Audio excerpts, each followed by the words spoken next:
Welcome to episode 111 of the Zenspath Entertainment Network podcast. I'm your host, Jeremy Powers, and yes, we have music now. So you get to enjoy that in the opening, and we'll decide. We're still going to have our jokes at the end if you haven't been listening to them.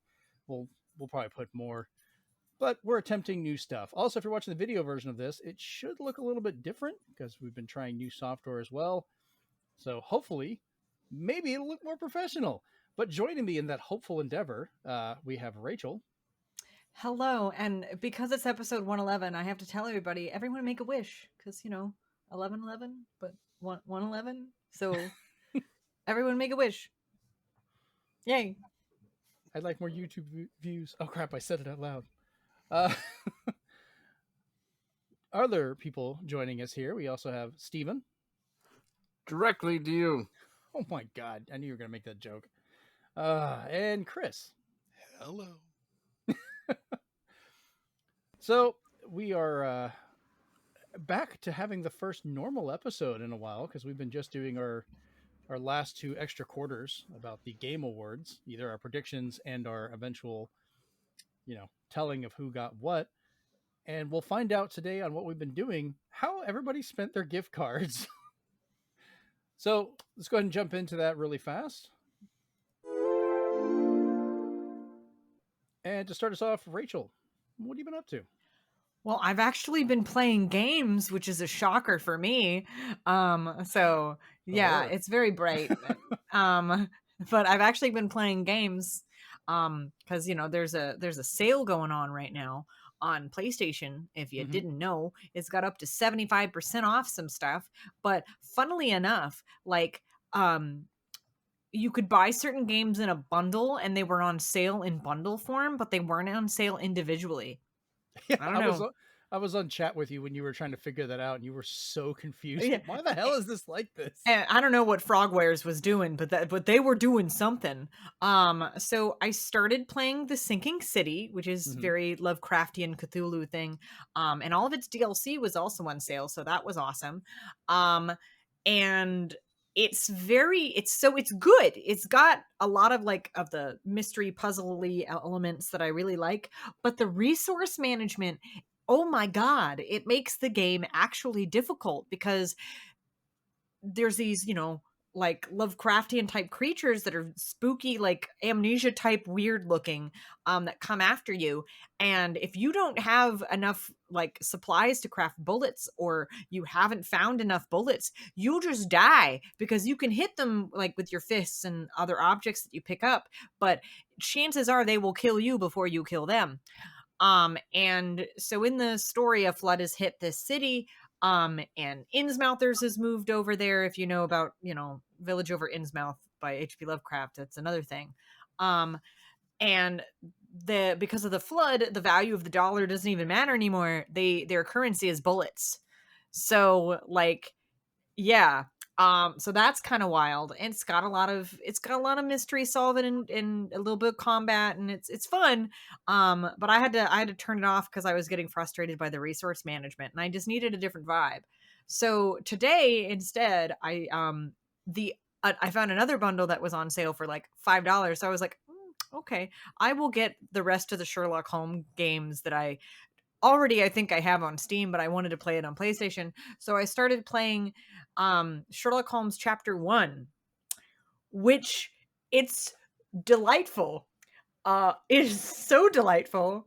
John calls Sherlock Sherry, which I think is the most hysterical thing to me. I'm giggling at these two guys just being weirdos. And okay. I'm delighted. It's delightful. And one of the things that you could do in the menu is, yes, you can go into Sherlock's casebook and his mind palace and all that kind of stuff with deductions and all of that.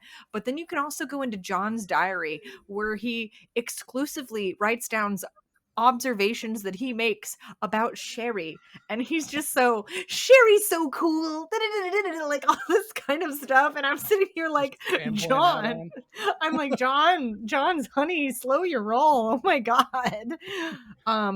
You're married. And no, they're really young in this one. They're not married yet. They're not. Yeah. And John has an undercut, which is weird. But like it's a delightful game. I am Okay. consistently delighted. I was playing this, I think I played it for like maybe like an hour and a half. And I'm just in the first little area and I'm just like, this is so fun. This is just neat.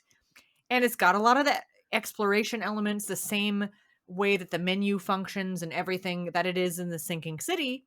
But so far, I've not discovered combat yet, and I'm thinking it will be better in this one. Um, but it's delightful. 10 out of 10 recommend, and I haven't even gone very far in it so far. But just There the you go. characterization makes me laugh. Also, I downloaded Fortnite exclusively to play the Lego thing because it looks fun. I haven't played it yet. And if you are playing it, please play it Join with me. me. I will join you, Steven. Chris, are you playing it? Yes and no, but I'll explain that later. Okay. Well, if we all play it, you should play it too. You don't want my thoughts on that one. We'll get there. We'll get there. Yeah. Okay. But All right. that's all I'm doing. Nice.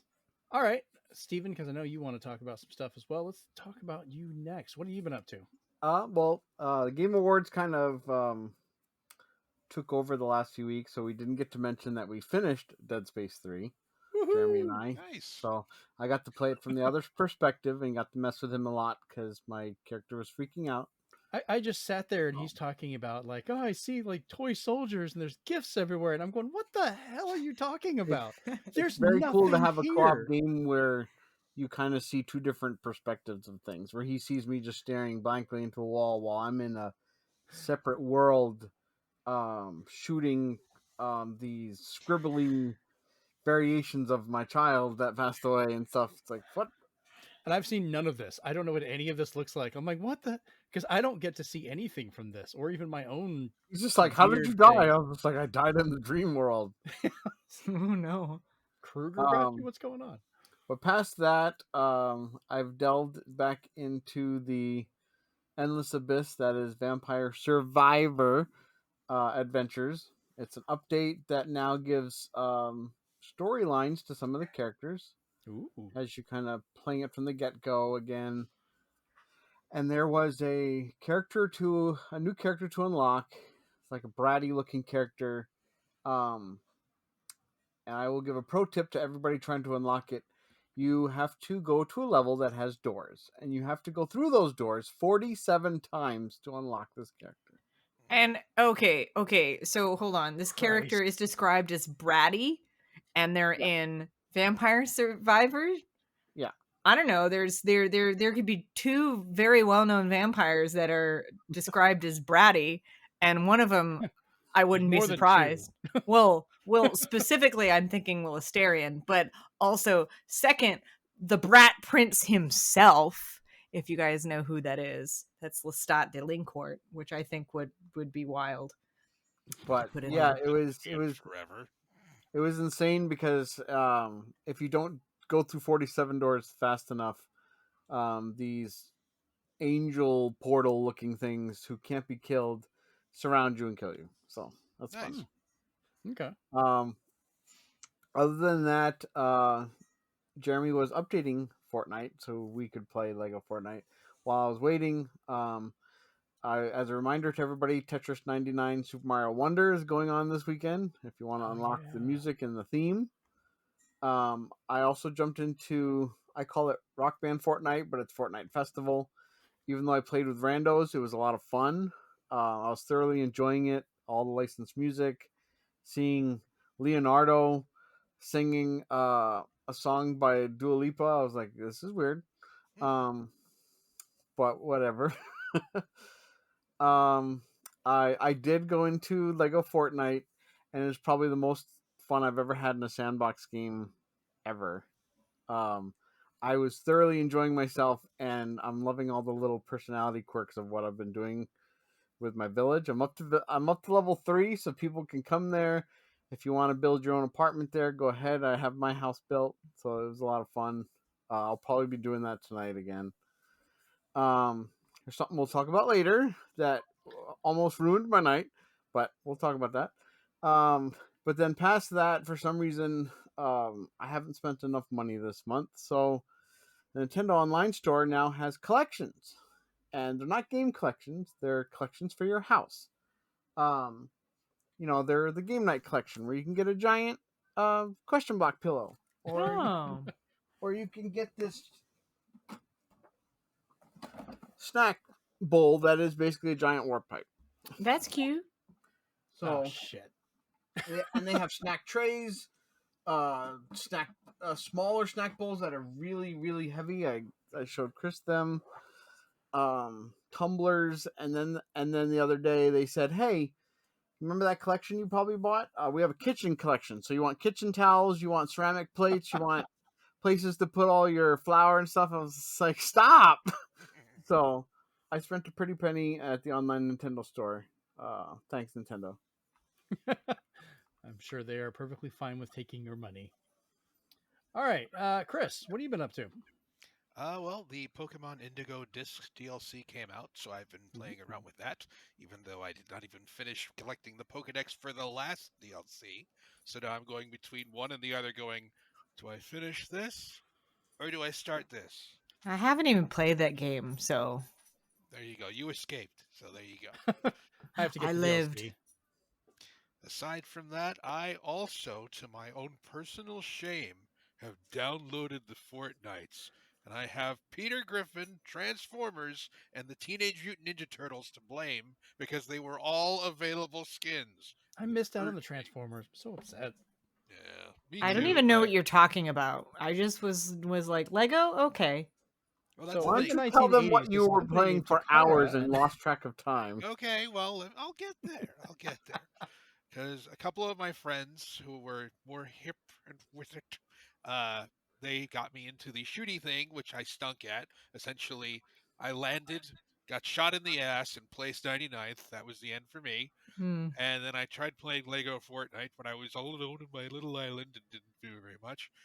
And then I found the racing game, and I forgot what time it was. Oh, so the racing game is good?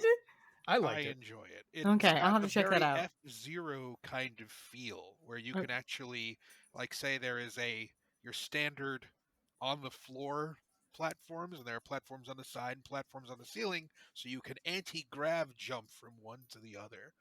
It's basically a mix of F-Zero and Crash Team Racing, both games that I very much enjoy. Okay, now that sold me. I'll check it out for sure.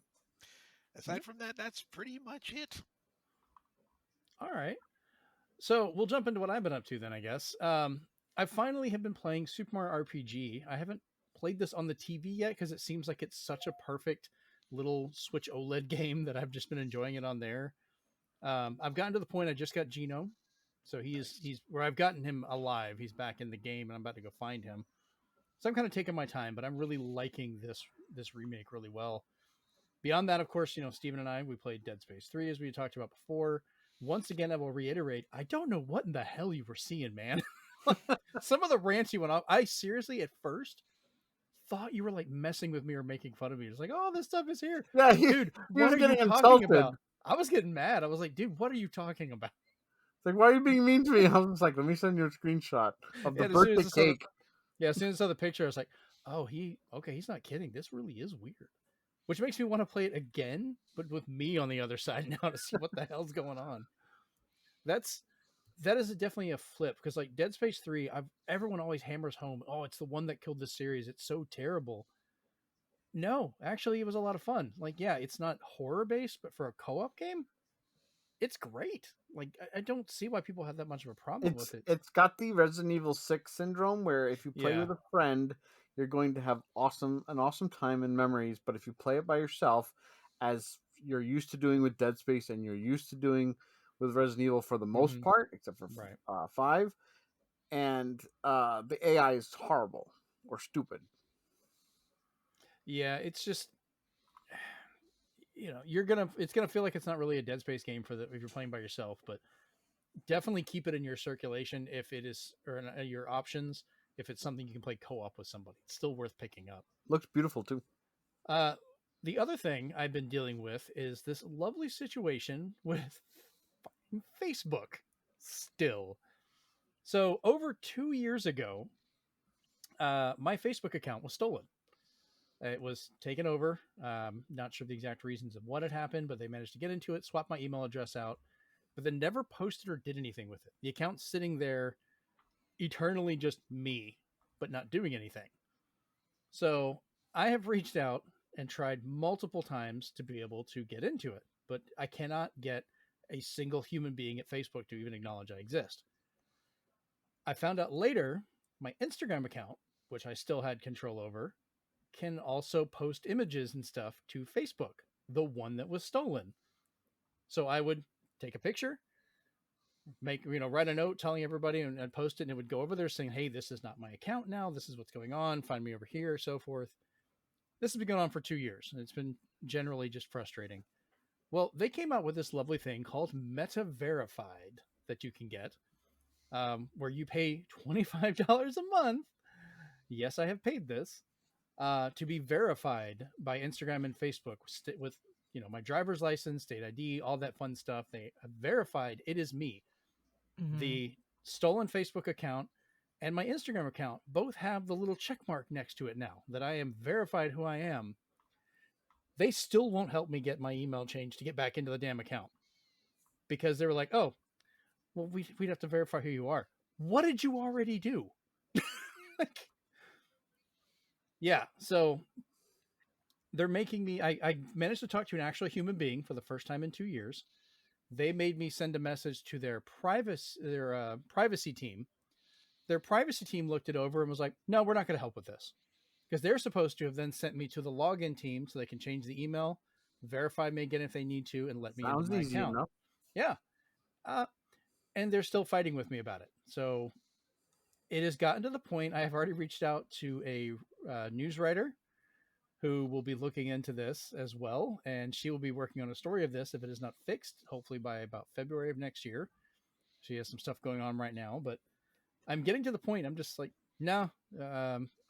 Somebody had said before, I don't know if it was you, Steven, but like the only way to get them to do anything is to embarrass Facebook. Might have been Amanda that said that. Probably. Yeah. So I wouldn't have used such nice language. Yeah, fair enough. So it's absolutely aggravating situation that I'm still trying to get fixed. But this will kind of let us carry over to our news to continue with our first little bit of information before we get to the meat and potatoes of what we really want to talk about. Mm-hmm. So let's jump over to that. I eventually need to just combine those two sound effects so it's just one smooth transition every time. Right now I'm just like, hit it. I think I'll hit the next one. All right, moving on. So if you wish to talk to us, you can find us on our Discord and everywhere else, but now you can also find us at ZenspathPodcast over on Twitter. Because Twitter? Sweet. We have Twitter. The website formerly known as Twitter. Right. It's still going to be called Twitter. Even they refer to it as Twitter half the time. So at Zenspath Podcast is our official account for that, where you can reach out, talk to us directly. You'll see announcements for the show, things like that. That way I can have my feelings on stuff and not have it attached to the show every single time. That just kind of keeps it fair for everybody. Also, because we still can't get back to Zenspath Pod. Like, still don't know what happened with that bullshit.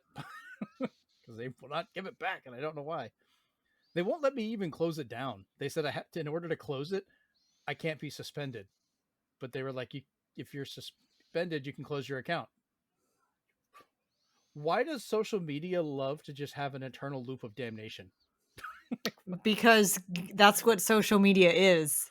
An eternal loop of damnation. All right, damn it. Rachel made it really real on this one. Yeah, listen, I'm just spitting mad facts. Rachel with the truth. Because it all comes down to corporate greed. She's so happy I get to use that whenever we need to now. Yeah. That's right. If I make her mad. Oh, damn. Oh, all right. That's funny. So let's go ahead and go to our next one here. See, that one's too fast. Whatever. So there's this game that is coming out called Skull and Bones, which is, as I would say, the most appropriate title in history because this is dead on arrival. So this is a pirate game, and Rachel, would you like to put the air quotes up for me on this one? Pirate game. Pirate game. Yes, in development from Ubisoft, seemingly every damn existing part of Ubisoft, with the longest changing of names in a title I've ever seen. United Nations soft. Right. I miss the old logo, but I'm kind of glad that they didn't use this pretty well done, beautifully stylized piratey logo on this dumpster fire of a game. We have so many things we want to talk about. Mm-hmm. Just to give a background, this game has been in development since 2013. So we're going on 10 plus years of development now. Multiple delays that's changed what hardware it's been on. This was originally supposed to be on Google Stadia, which doesn't even exist anymore. It was made for Xbox One and PS4 with future possible plans for Plays like a Google Stadia game. Yeah, and PS4 Pro. No. This game plays and looks like a PS3 game that was then remastered for PS4 and then ported badly onto the PS5. Oh, wow, it's The Last of Us on PC. Well, given how long it was made, that may well be the case. I'm thinking it's exactly the case. I'll have more details as Jeremy finishes what he was saying. We'll take turns with the bat. Mm-hmm. Yes. I wanted to have the initial talk on this, but I'm going to let y'all have fun on this one, and I'll chime in as we go, because we had a night of this last night. Mare. We wanted to share about this. A nightmare, thank you. Nightmare, yeah. Rachel sadly was the first to dip her toes in these unfettered waters.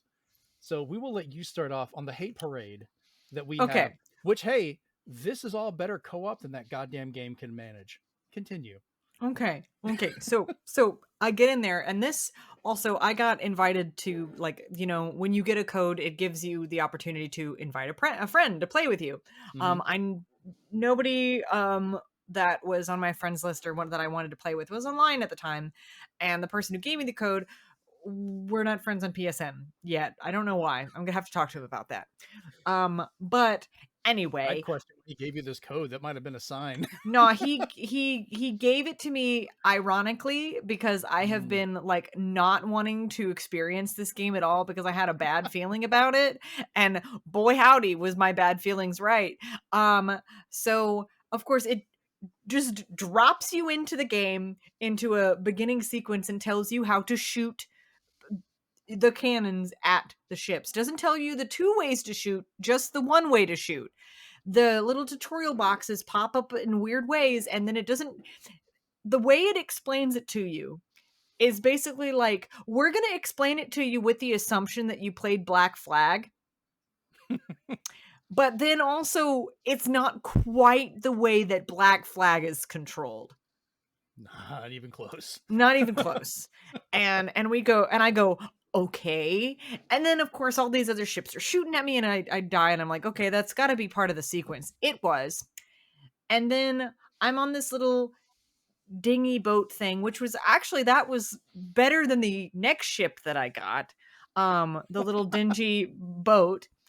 And then I'm expected to, you know, go through all of these hazardous little islands, atolls, and keys, and all of that kind of stuff. And, you know, just, it's a tutorial sequence trying to teach you how to play the game. But really, it's not teaching me anything. There's no anything, no proper tutorial sequence, nothing. And then you go, okay, we'll go to an island and talk to people.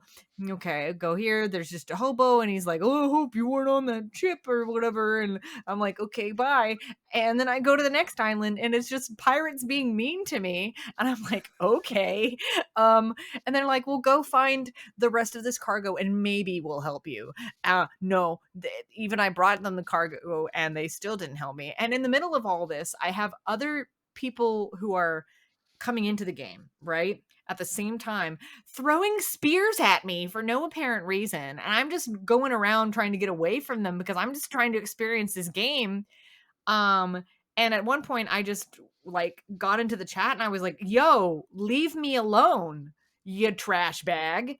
And then they did, because they were like, trash bag. I've never had anyone call me a trash bag. And I'm like, well, I'm not about to curse on here and get like insta banned and like my account flagged. So Call it a trash dirty bag it Ubisoft. is. So, and so like, they stopped that. And then I'm at this ship ruin thing and it's like, you need a crowbar. And it turns out I did not need a crowbar, because after I had talked to the pirates who were mean to me, it just like automatically did this weird, you could force the door open. And as I'm then walking through the ship, I'm noticing, oh wow, these graphics just look, they look like a PS3 game. There's no individual hair textures. It's all one piece. That is so wild. And I then had fast fun forward. looking at the corpses in there. Those were, that's Oh some yeah, PS3 that was corpses. PS3 corpses, 100%. And like, okay, so the way the sun and the light hits in the game, that's probably the only pretty thing in the game, is the way that particular thing works. And then I find myself at St. Anne's. Okay, St. Anne's, all right, it's very Tortuga mixed with the that Shipwreck Cove type vibe from Pirates of the Caribbean, but also not. And I go in and I'm like, okay, all the pirates are mocking me as I come in and insulting me and telling me I'm like, uh, Filthy bilge rat. no, I was just I got like, they that one. called me like they called me like a twig and a skinny biatch and like everything. And I was just like, damn, oh my God. So my question is, okay, I guess there's different dialogue options based on which body you pick. And I was like, that's kind of cool. That was the only kind of cool thing, actually. So then I turn the corner and I go into the one office where you talk to the guy at Skurlock. And I was like, okay, he's the coolest thing that I've seen so far. And I don't think I want to see anymore, but we're just going to keep going. Man reminded me just a little of Captain Barbossa, which is probably the only reason why I liked him at all. It was very I'm charming sure and that was suave, but intentional. yeah, probably. And so I go and I'm like, okay, I get to go build my ship, an actual ship. Maybe that'll be more fun. Okay. And I collect my resources, whatever. And I go back and I build my ship, and then it's like, okay, now go out into here and go in order to build your reputation, you have to, steal cargo from these ships. I go immediately out of the safe area in St. Anne's, go into open water, start shooting at these merchant ships, and some like dickweed just to like come up with a terrible name for somebody, because he was worse than an asshole, and it comes out of nowhere and just starts shooting the hell out of me, sinks my ship before I could even get anything done. And I just went, I'm done, and just turned off the game. I was like, I can't. This is awful. Like, and my first thought was, did all the butthurt people from Sea of Thieves that got mad at Safer Seas come over here just to kill people?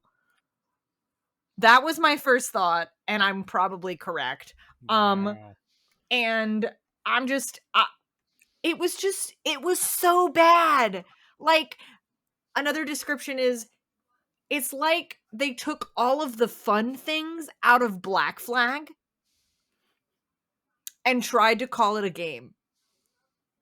It's They tried just, to boil down the essence, burned it, and that's what we got. yeah, it's like they took what Edward Kenway, that's his name, that's in that, like, they took his corpse and then just proceeded to like piss all over it or whatever. I don't know. Like, it's just, I'm so upset. I knew this game was going to be bad, but like, it's so bad that it hurts me and my love of piracy. Like, I have been wanting a good pirate game for decades, and Sea of Thieves comes very, very close. I love you, Rare, so much I would kiss you on the mouth if you let me. And I really like, I wanted a good pirate game since that one Pirates of the Caribbean like open world one was announced that never saw the light of day because Disney, I don't know. And is probably sitting in a drawer somewhere on a hard drive, just never to be seen from or heard from again. And then of course Black Flag came out and it was perfect. I could have done without all the assassin stuff, to be completely honest with you. Like, that's what I wanted. I wanted Black Flag without all the assassin stuff. Like, give me the exploration, give me the intrigue, give me all of that. Just nix the assassin story stuff. That's what I wanted out of a game. That's all I could ever ask for. And I was marginally hopeful for Skull and Bones at the very beginning of its development time. But then when they started saying we're going to focus more on the 10 years naval ago. combat, when they said we're going to focus more on the naval combat, I was like, no, I'm going to cut and run, bitch. I'm out. And I'm very fully out. Like, I turned off the game, and Jeremy, I think I was on the call with you at this time. I was and installing it, going like, "Hey, just hop back on. We'll give it a chance, see what we get." And what did you do? I was like, it's already uninstalled. I'm not. I could not. I have never uninstalled a game that fast. Like, okay.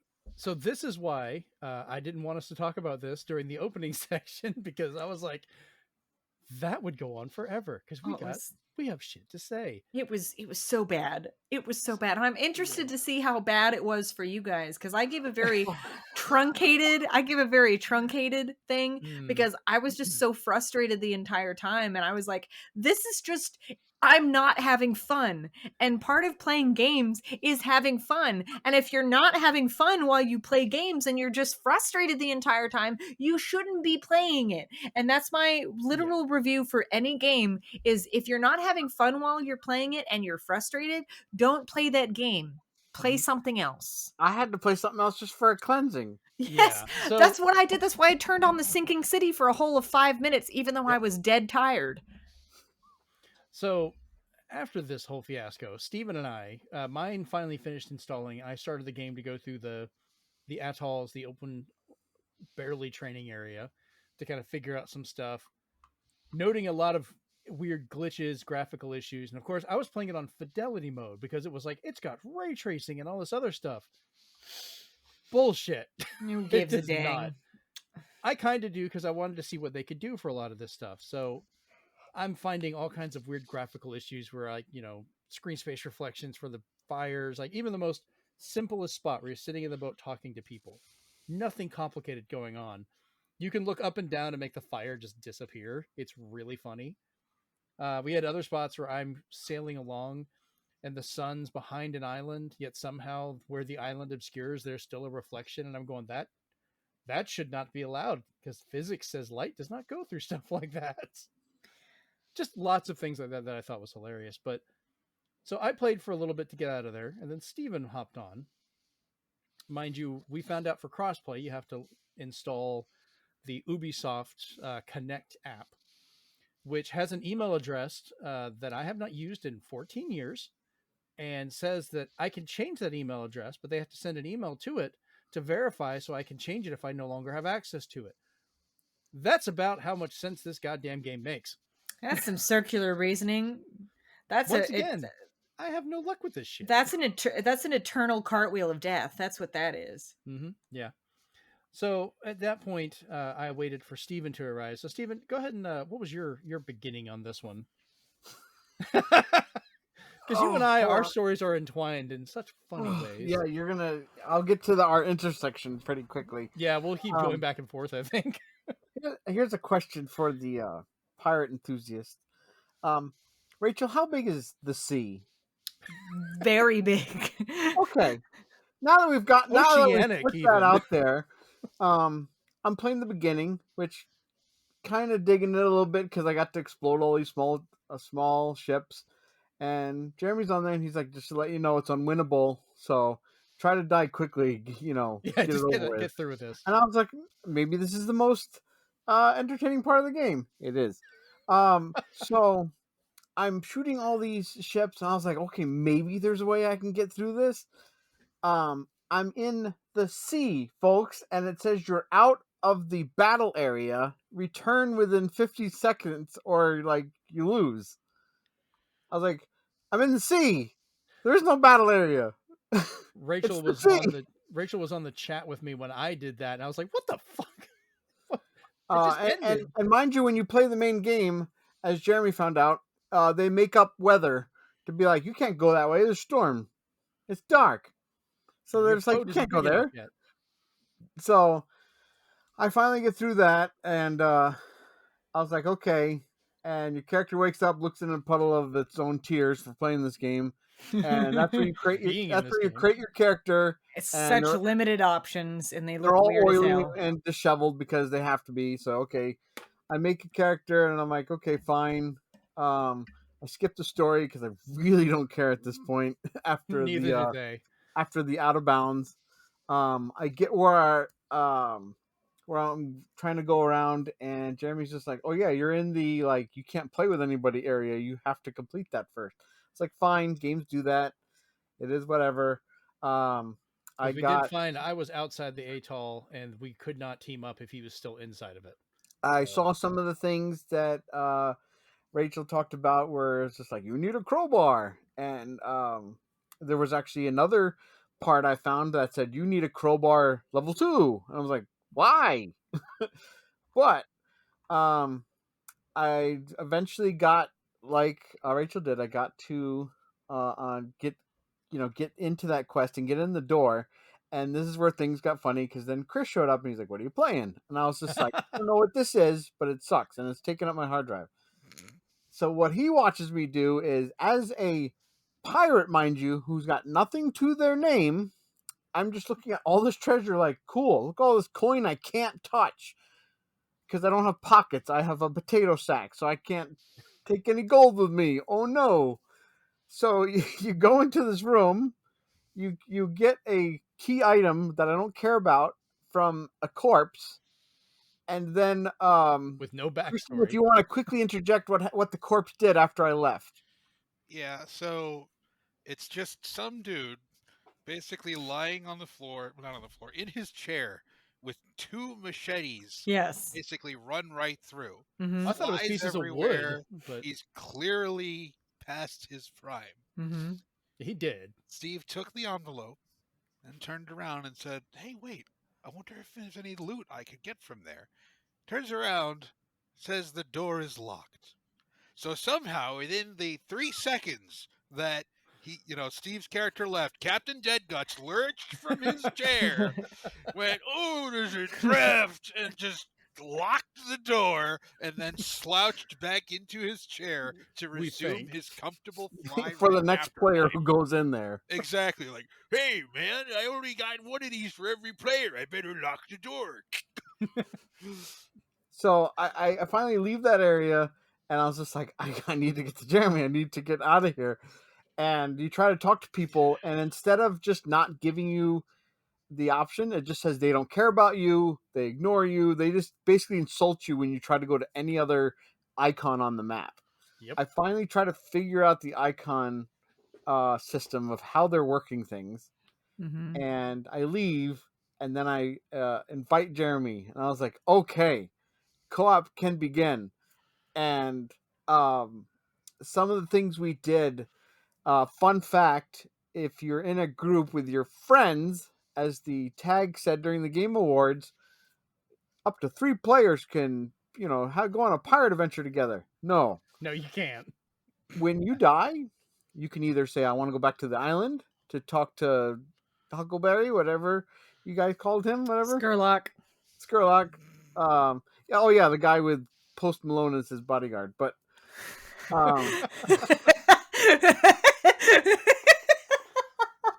so after Pirate Malone.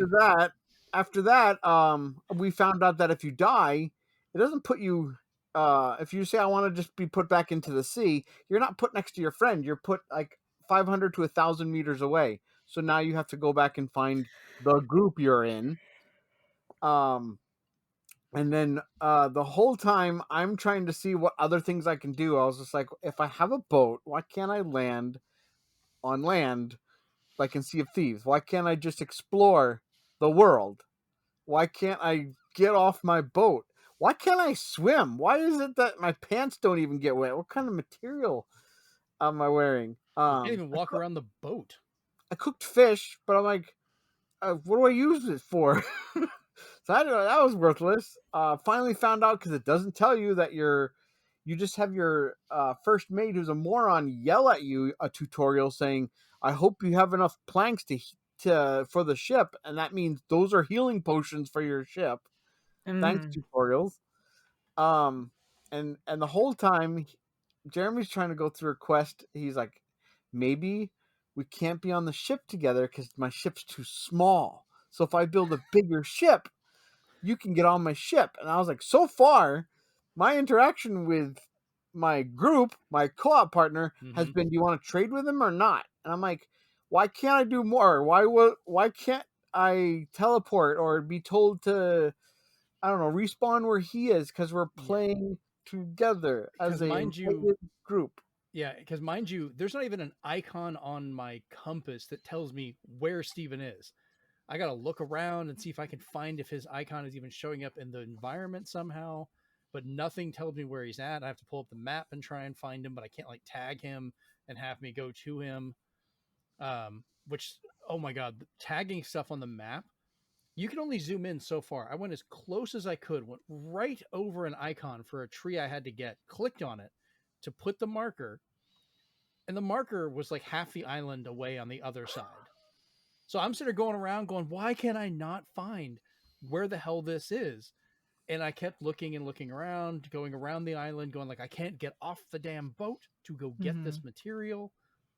And then I had to look at the map again, and I guess it zoomed in a little bit closer now that we were closer to that area, which makes no sense. And that's when it showed, oh, it's on the other side. I was like, God damn it. So trying to build this boat because I'm like, all right, this game is terrible, but I'm going to give it every possible opportunity to can you at least do the basics of what you need to do? Hint, hint, no, it can't. Not a damn bit of it. Because it's a pirate game with a crew that cannot be on the same boat, no matter the size. So you all have to be on your own boat. That sucks. Gets worse. Like I said, you can't tag and look at them. A lot of the boats look the same, so I would sometimes get confused. And I went after the wrong boat and rammed it for a joke, thinking it was Steven. It wasn't. Started a fight. I got shot. We can't follow each other. We can't like link up and like, maybe have it automatically keep us in a group as we go somewhere. Nope. All individuals. You can wander off and do things. Like I said, we said you can't get off the boat. You can't get wet when I'm standing in the shore, walking around, water's coming up, hitting me. For a moment, he might look like he's floating and then he's back down. But you just get out and you're bone dry. You don't even leave footsteps, nothing. Not just your character gets wet in Uncharted 1, and they can't do it. I've seen really good implementations of that back in like the PS2 could actually do crap like that sometimes. At least give me drips coming off me, something, So it's a co-op game where you cannot co-op, a pirate ship crew that cannot actually crew the same pirate ship. You cannot go anywhere to loot and plunder because you can't leave the ship. Somehow you have infinite spears before you get cannons. So, but they don't tell you that you can just throw spears at the sharks. They're just, sharks, by the way, can jump on your boat and bite you right in the pretty butt. Awesome, actually. That is the most awesome thing in the game, other than Skurlock was cool. If that is it. Those are the only two things I liked. If that's the best thing about that game, just go play Maneater. It's such a good game. That's so much better. I love that game. So can somebody answer if there's experience in this game? We're talking about the only experience I'm ever going to have with this game. Okay. So I yes, with your reputation, I guess. Oh yeah. I do want to add there was a part where you can use some cannons that have been abandoned, and the target practice is just respawning explosives. Okay, thank you. However, there were sharks there. Didn't make that known. There were sharks there, and Jeremy was just like, "Oh, I didn't wasn't able to shoot the shark. See if you can. I did, and I killed one, and it said 900. I'm like, 900 what? What happened? What did I do? Did I get an extra life? Like, what's going on? And just to put the icing on the whole thing, because I was already like you two were. I was ready to uninstall. I was ready for cleansing. I was ready to give this up. This was and this is gonna hurt the two of you, and I'm really sorry. This is the same experience and the same crap that made me uninstall. The only thing I've uninstalled faster is No Man's Sky, because it was just as boring. So I know you guys will yell at me later. Was like, oh. But anyway, later I'm yelling at you now. before I left though, and Jeremy saw a lot of this. First, I complained. I said, "Is this free to play?" And he's like, "No, there's listings for it for $70." And my comment to that was, in typical Ubisoft fashion, they're gonna have a graph. They're gonna have like 17 versions, and probably for like $200, you can get like a map of the island, somebody's rusty foot, and like Princess Cleopatra's anal beads. And I was just like, "Woo, authentic!" Lost it at the anal bead joke. Oh my god, I lost it. I'm gone. Goodbye. Pre-order now for Cleopatra's anal beads. Only on Skull and Bones from Ubisoft. Only $69.99. Nice. And then I made sure. I was like, Jeremy, we got to get the word out. We can't let people like this game. It's not humane. So I went on the world chat and I was like, please, people, play Sea of Thieves, play Black Flag, stop playing this game, get out while you can. And I said, please, and I said, Ubisoft, which got censored because you're not allowed to invoke the name of the creator of hell. I said, please, Ubisoft, do not lay off any of your team for making this dumpster fire of a game. Please move them over to completing Beyond Good and Evil 2. That is a better use of your time, because this is a lost cause. Can you please send them a strongly worded email?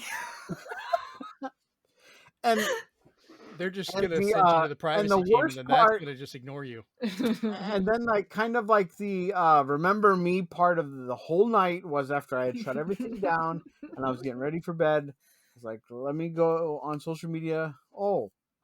Skull and Bones is trending. Let's see what's going on.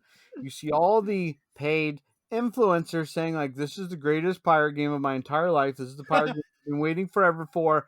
Oh my god, this is amazing. I'm streaming it now.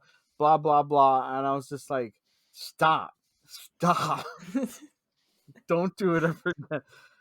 But yes, it was thank God for Lego Fortnite, you know?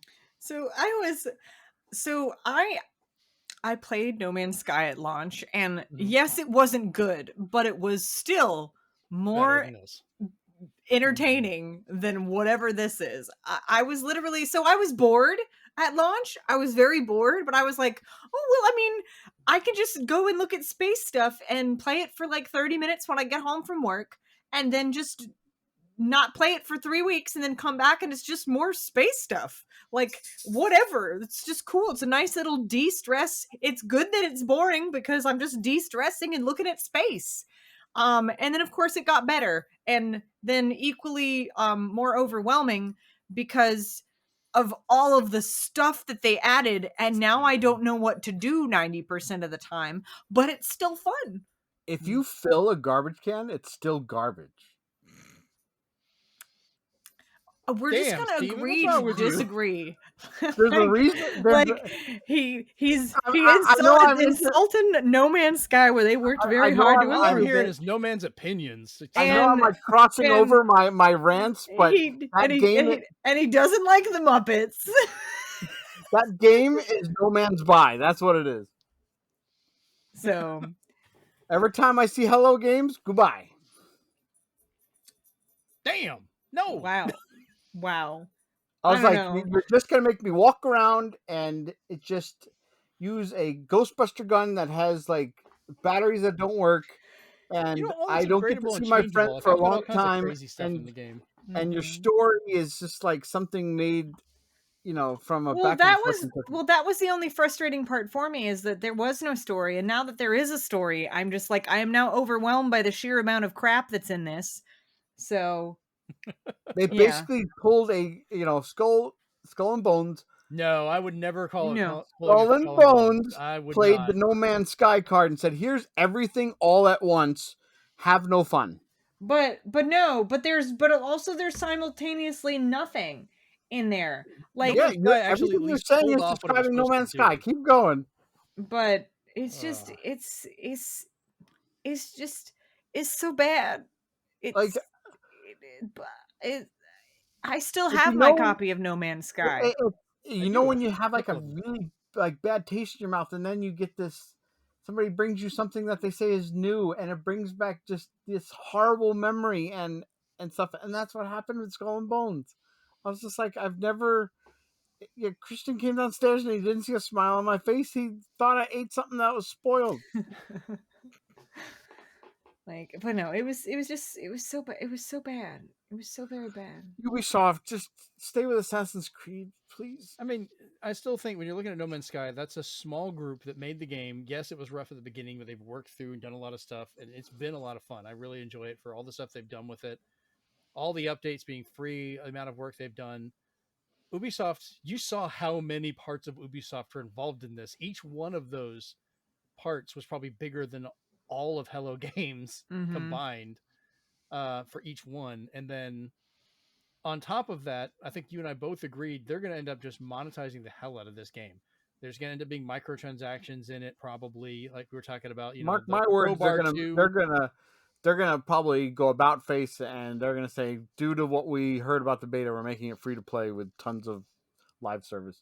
I think they would be dumb enough to still basically make it like that, but still charge us $70. They're gonna do it. They're gonna pull a Disney Dreamlight Valley, and they're gonna be like, it's free to play, but if you want like pants, you're gonna have to buy the closed edition. So I'm gonna pivot really quickly to the last item on our list in our news, because I think it's relevant, mainly because I saw a meme about it that really struck me.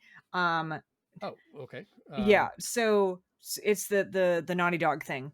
Ubisoft makes Skull and Bones with live service, paid, like that kind of thing. That is absolute trash.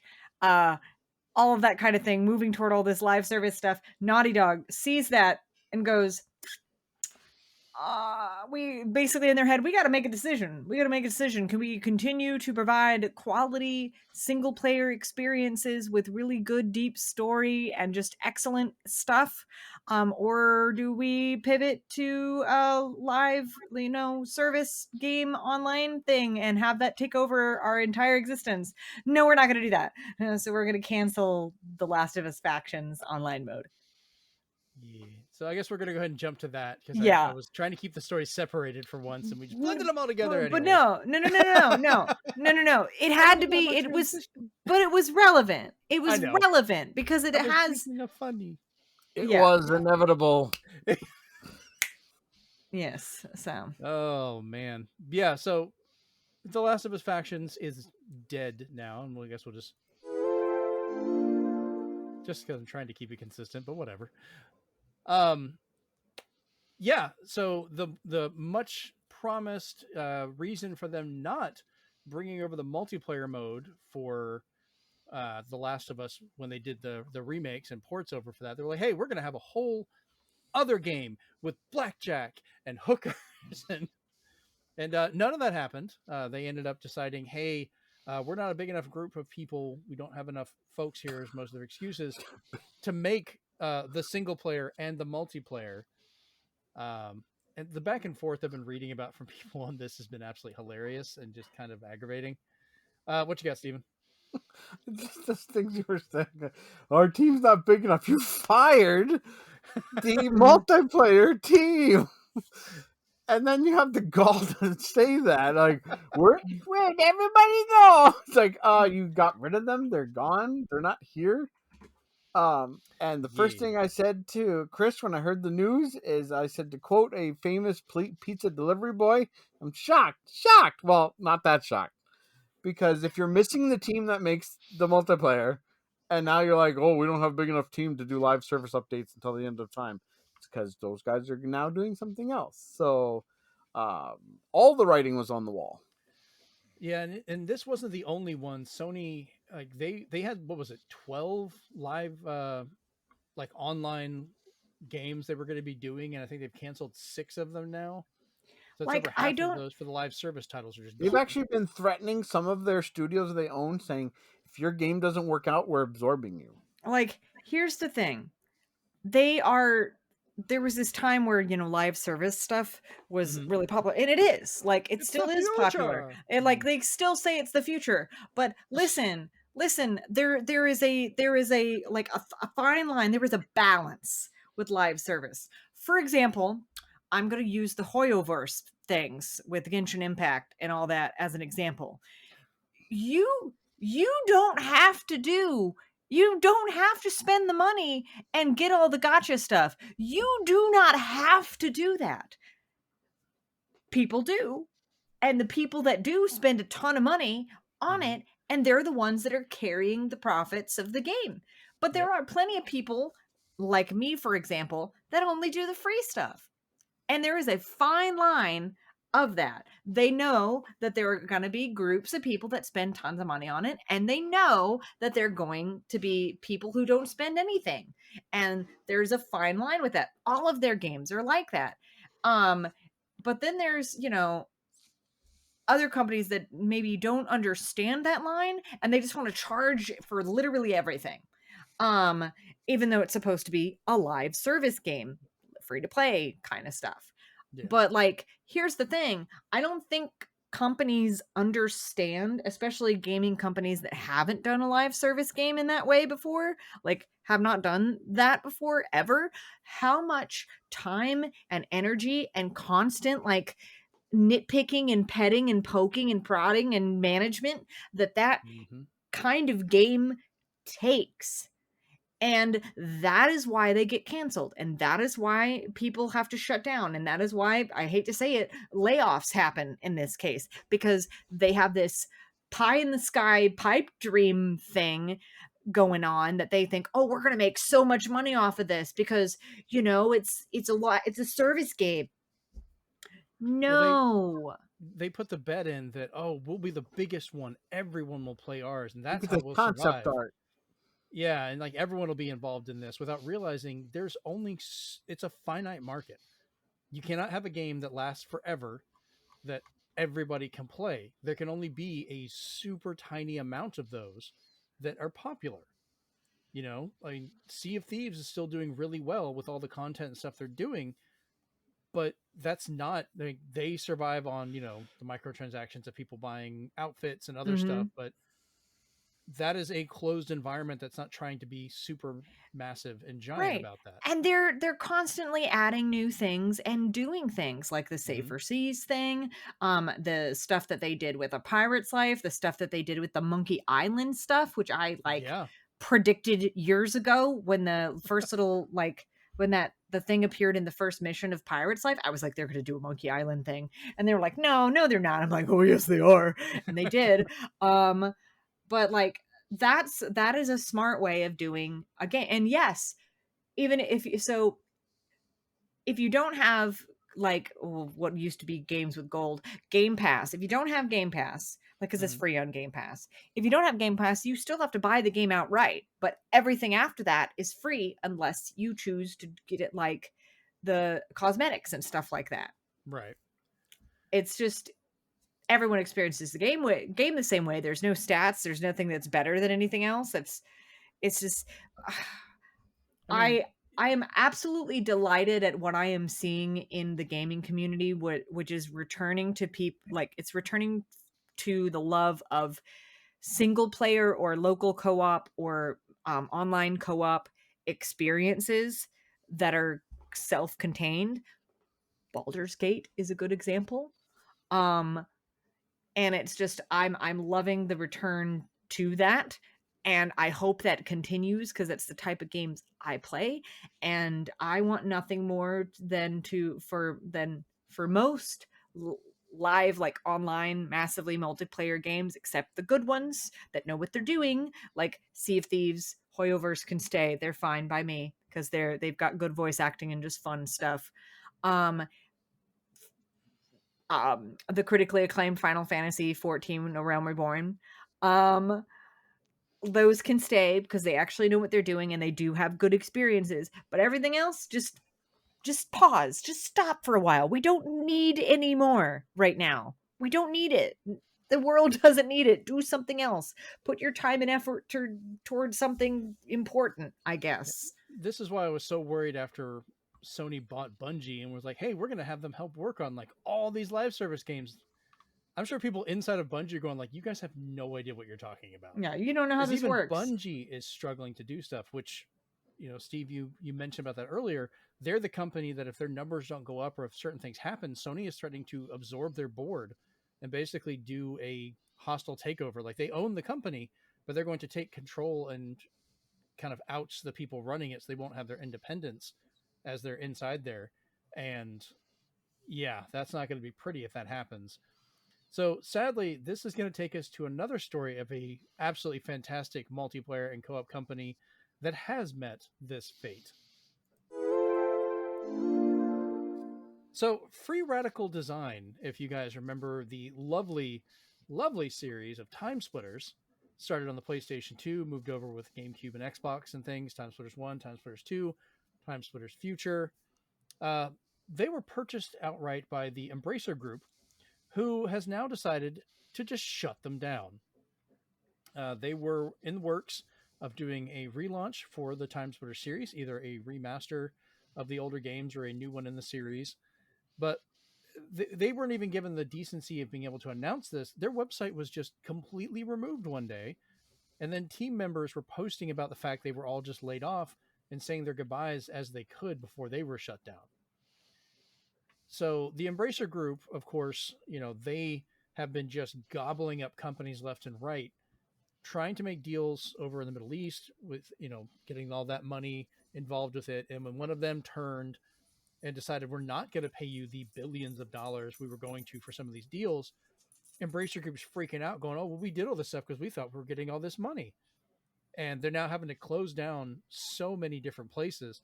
So on top of Free Radical, there was also, what was the one that got shut down that made, oh crap, I just blanked on the name. The ones that did Duke Nukem and stuff. Crap, we're always going to be sitting here quietly. 3D Realms are still around. I think like half their company got fired. Oh. Yeah, if I remember correctly. I meant to add that to the notes. Yeah, they, them and Slipgate Ironworks were all like half their crew were just fired in one day. Just gutted down to almost nothing. So this is a continuing thing for them. And I'm curious, like, have you guys ever played any of the Time Splitters games? No. No, I didn't think. Don't take it wrong, Rachel. I kind of figured you didn't. I'm not taking it wrong. Though. I know. There's monkeys with guns. I know what I'm about. I think I've watched some videos on it, but I know what I'm about. I have a very narrow interest in games compared to some people. Even though I will say I think some of my friends were surprised to hear that I was playing The Sinking City. So I wouldn't say narrow. I would just say it's a different aimed one. I mean, yes. No, everybody has their own things. Chris, do you ever play any of these? Go ahead.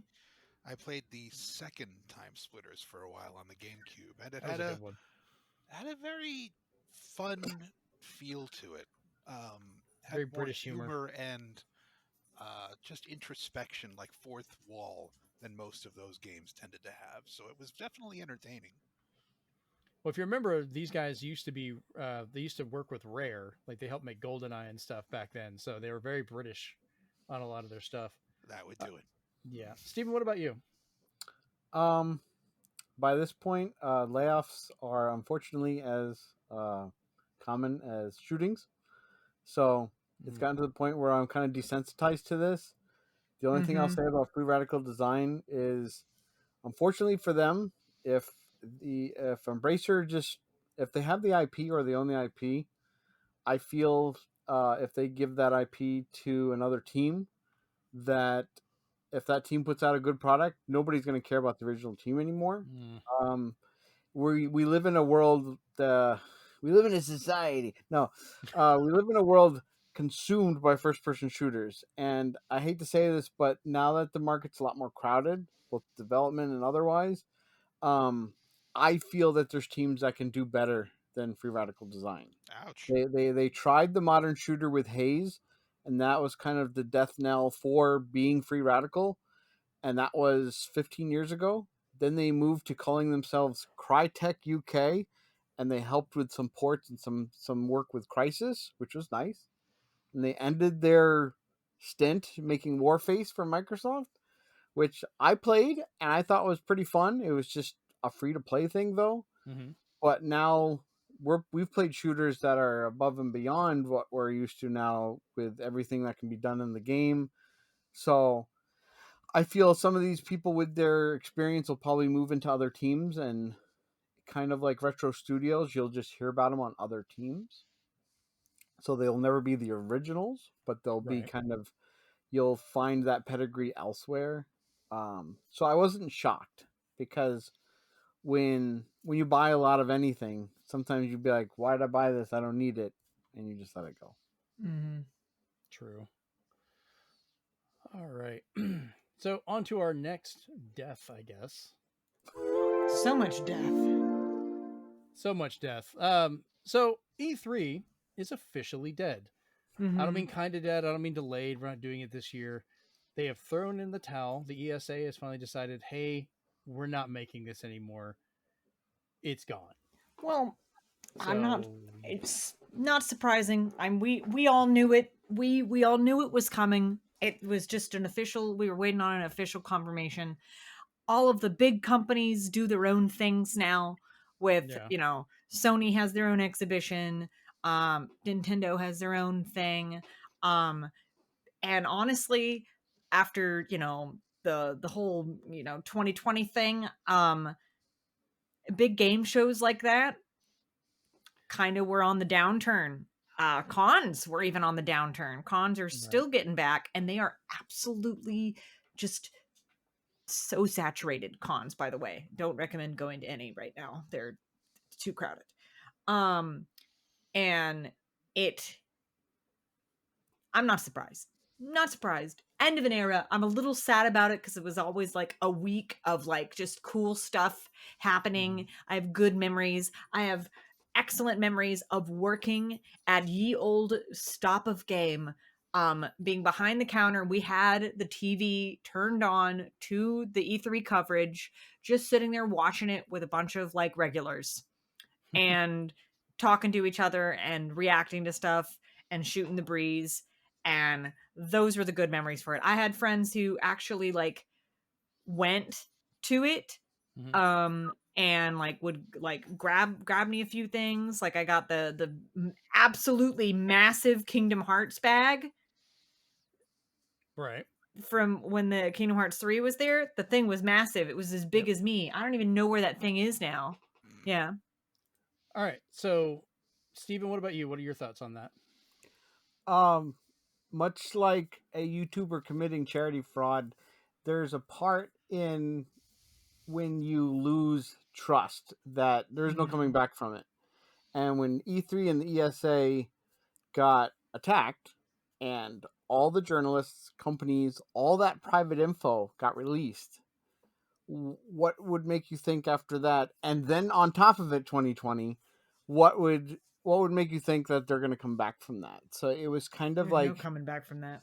we were kind of just saying, just call it already. Like Right. stop, pull the plug. It's already E3 is dead. officially dead, because you can't. If all these companies are like, I don't know how secure you guys are anymore.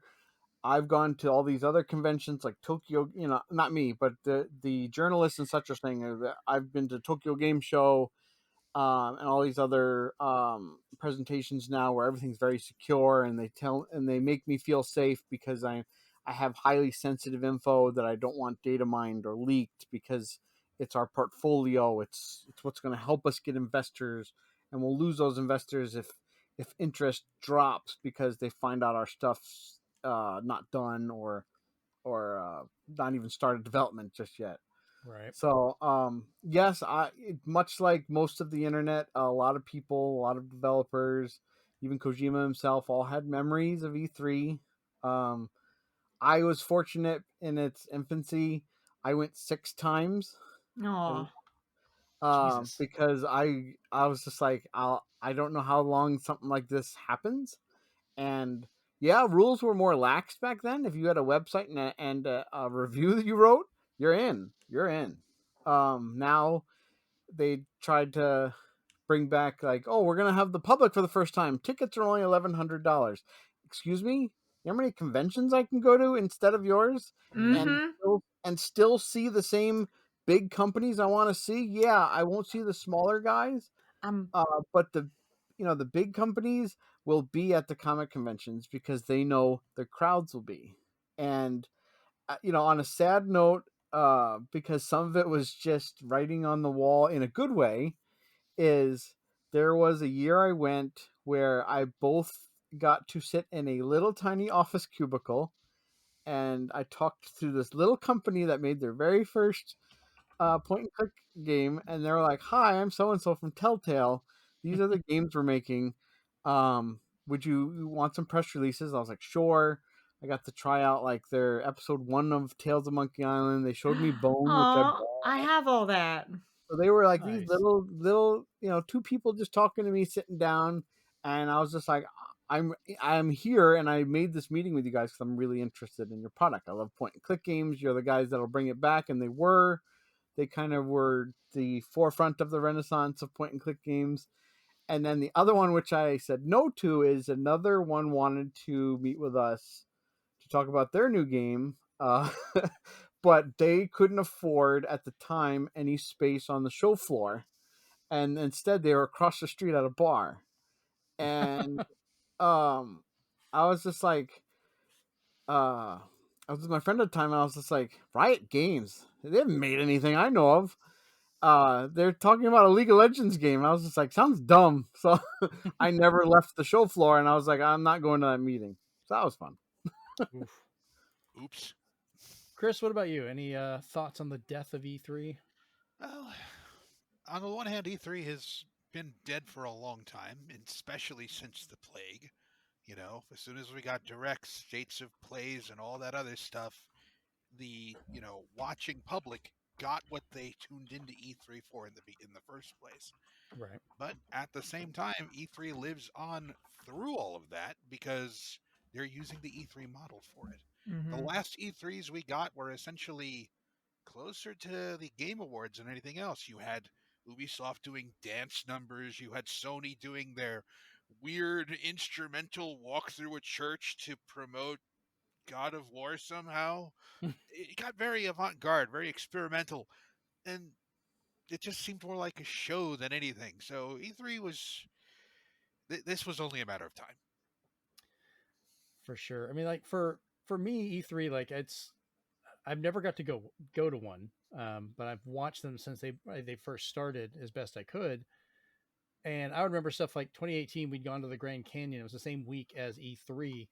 So we took a break during one of the days to go out to the Starbucks just outside the gate because it was the only place with any kind of Wi-Fi. There's no cell service out there that we could get, just to try Mm-hmm. and download uh, trailers or see what was being announced. Like trying to hurry up and get all that on there real quick so we could watch it later. We'd be in the tent that night. I'm watching, flipping through, watching videos. So it was always an event, which I do agree that has been pretty much supplanted with everybody else. What hasn't been supplanted as much and doesn't really get talked about for a lot of people is the fact that there was another function intended for E3 with its original, its origins out of CES back in the late 90s and things like that, where you could get different developers and publishers to actually meet up, talk to each other. They would talk with, like store owners, things like that, where they could determine stock for shipments or who's going to be publishing what game. And well, I'm sure there's other ways or bigger groups that can still do that. A lot of the smaller ones, and there are a lot of stories out there of it, where small developers could meet up with publishers maybe above their punching weight or whatever to be able to try and have a chance to have their games made, and they're not going to be able to get access to some of these events, or they're just not set up to have that kind of thing. So I'm curious what's going to replace that, but I think that needs to be a separate event from E3 type things. Like, it really was becoming, all this showmanship for just kind of sugarcoating everything that was there. But Yeah, go ahead. Fortunate because there are still events like that. Thankfully, 2/3 of it are run by Jeff Keighley, but No, I don't think they're going to be doing publishing stuff though. Like, there's Summer Game Fest where he's interviewing developers, and they're all in the area for that festival. So they set up booths or tents and stuff. There is the Game Awards that there's probably a kind of an all day event where at least they're there. They're not just ushered into an auditorium for 3 hours and that's it. And then there's Gamescom, which some of them do, make the trek to go to that convention as well, which is kind of another closest thing we got type of.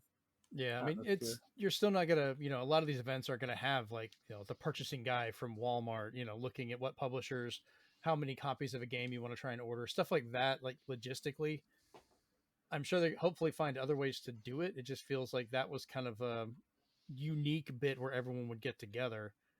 Like, the developers will still talk to each other, and you're right. Like, they're at all these different places, but a lot of them aren't going to show up in like Cologne, Germany, for for Gamescom, and or go over to Tokyo Game Show and things like that. So, but either way, E3. Yeah, it was time to let Grandma go in that case. Like, pull the plug. It's done. Like, it's dead, Jim. Now as we know it. Nice. Only person I ever know that gets those jokes. All right, moving on. So, speaking of what killed E3 with a hacking and leaking of information, Insomniac Games has announced that they have been the victims of a ransomware attack. The individuals involved in this are trying to sell stolen data, which I think at this point they've already leaked a good bit of it. All of it? Oh, they have went ahead and leaked it. This included data on the new upcoming Wolverine title, which I've seen a little bit on. I'm trying not to look too much into it. I'm like, okay, it looks like Wolverine. It looks like an Insomniac game. Good job, guys. What I don't agree with, and I think, this is going too far. They're being told to pay $2 million or else the data goes up for sale, but this includes personal information from the developers themselves, passport scans, addresses, things like that, where these people live, what they do, all that. And these are just developers who are trying to make games for people to enjoy, and you're risking financial ruin and personal attacks from people because there are, as we're all aware, assholes that will get all upset because, like, oh, well, Insomniac's making Wolverine and that's only on a PlayStation, so we need to go attack these people. Oh, I know where they live now. And I'm not even being overly zealous for that. We've all seen stories of people being that stupid and doing it. So, yeah, I don't agree with the fact you were stealing from the company, but it's really a bridge too far going after these people's personal lives. You guys have any thoughts on this one? It's kind of and we covered this quite a few episodes back when somebody else got hit with this as well. I can't remember who it was, but I think they took a stance that Sony kind of did too, where they were like, we're looking into this. I'm like, well, how hard are you looking into this? Because it's part of your company. So a part of me is kind of a little bit mad at them that they kind of said, like, called their bluff, so to speak, again. And I'm like, sometimes if when you are paying, if you're having somebody kind of watch the transaction, there could be hope of finding, who's doing this. Right. Part of this is, since it's happened to other companies, like, buff up your security, especially when you're a first party to Sony. So data mine's one thing because you release a demo and people find out more information off of your files, but to take something and just kill I wouldn't say excitement, but like I talked to before about investors, kind of like squashing any kind of build up by just saying, here's all their titles they're making, the end. And then saying like, we're going to sell people's information, because the first part of that, the personal information, is pretty horrible, because there's a lot you can do with that once you have enough of it. From my experience in places I've worked, passport scans won't do too much, thankfully. There's a lot of protections in there, a lot of encryptions, a lot of fail safes. So that's more just, hey, you don't like our game, here's who you go after, and here's like, where they came from. So that's the unfortunate part. I know some places have revealed the name of the group. I don't ever like to do that, because when you have somebody who's targeting them, you're basically putting them on a high score list, like they took down Insomniac. So Yeah, I'm I don't glad want to we're give them not the credit. even, like, entertaining their name, because there's better uses of your time, people. Agreed. Chris, you got anything on this? Pretty much the same as you guys have already said. The unfortunate fact about all this is they don't really go into action until this has happened. So it's kind of like the guards just, being chill until something's already been robbed, and then they're all on the lookout.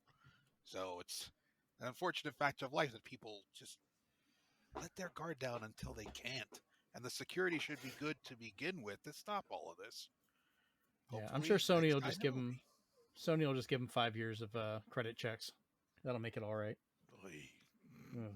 Rachel, any last thoughts on this before we move on? No. It I'm still just sucks. sad that Agreed. it's happening to them.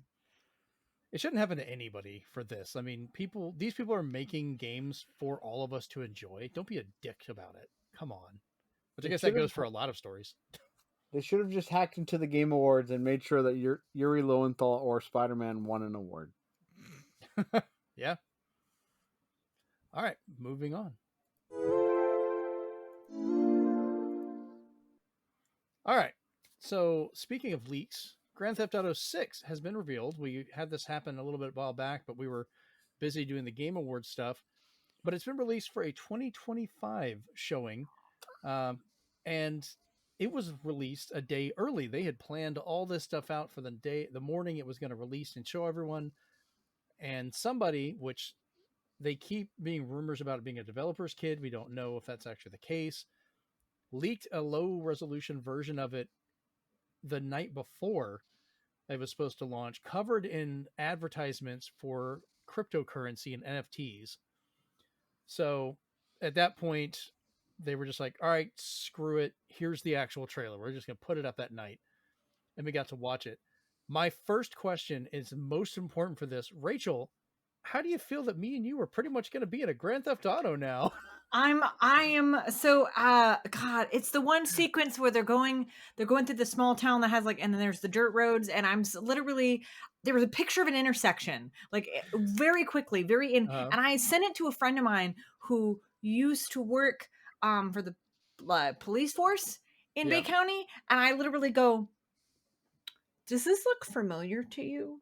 And he goes, oh my God. That's literally what he said. He literally went, oh my God. And he goes, do you know how many people I pulled over at that intersection? He's like, is this in the new Grand Theft Auto game? And I was just laughing as he just continued to get more belligerent with his shock. Yeah. So basically, the new Grand Theft Auto 6 is going to take place in a modern version of Vice City, which of course you remember from Grand Theft Auto Vice City back on the PlayStation 2 and Xbox. But this is going to encompass a much larger area around it.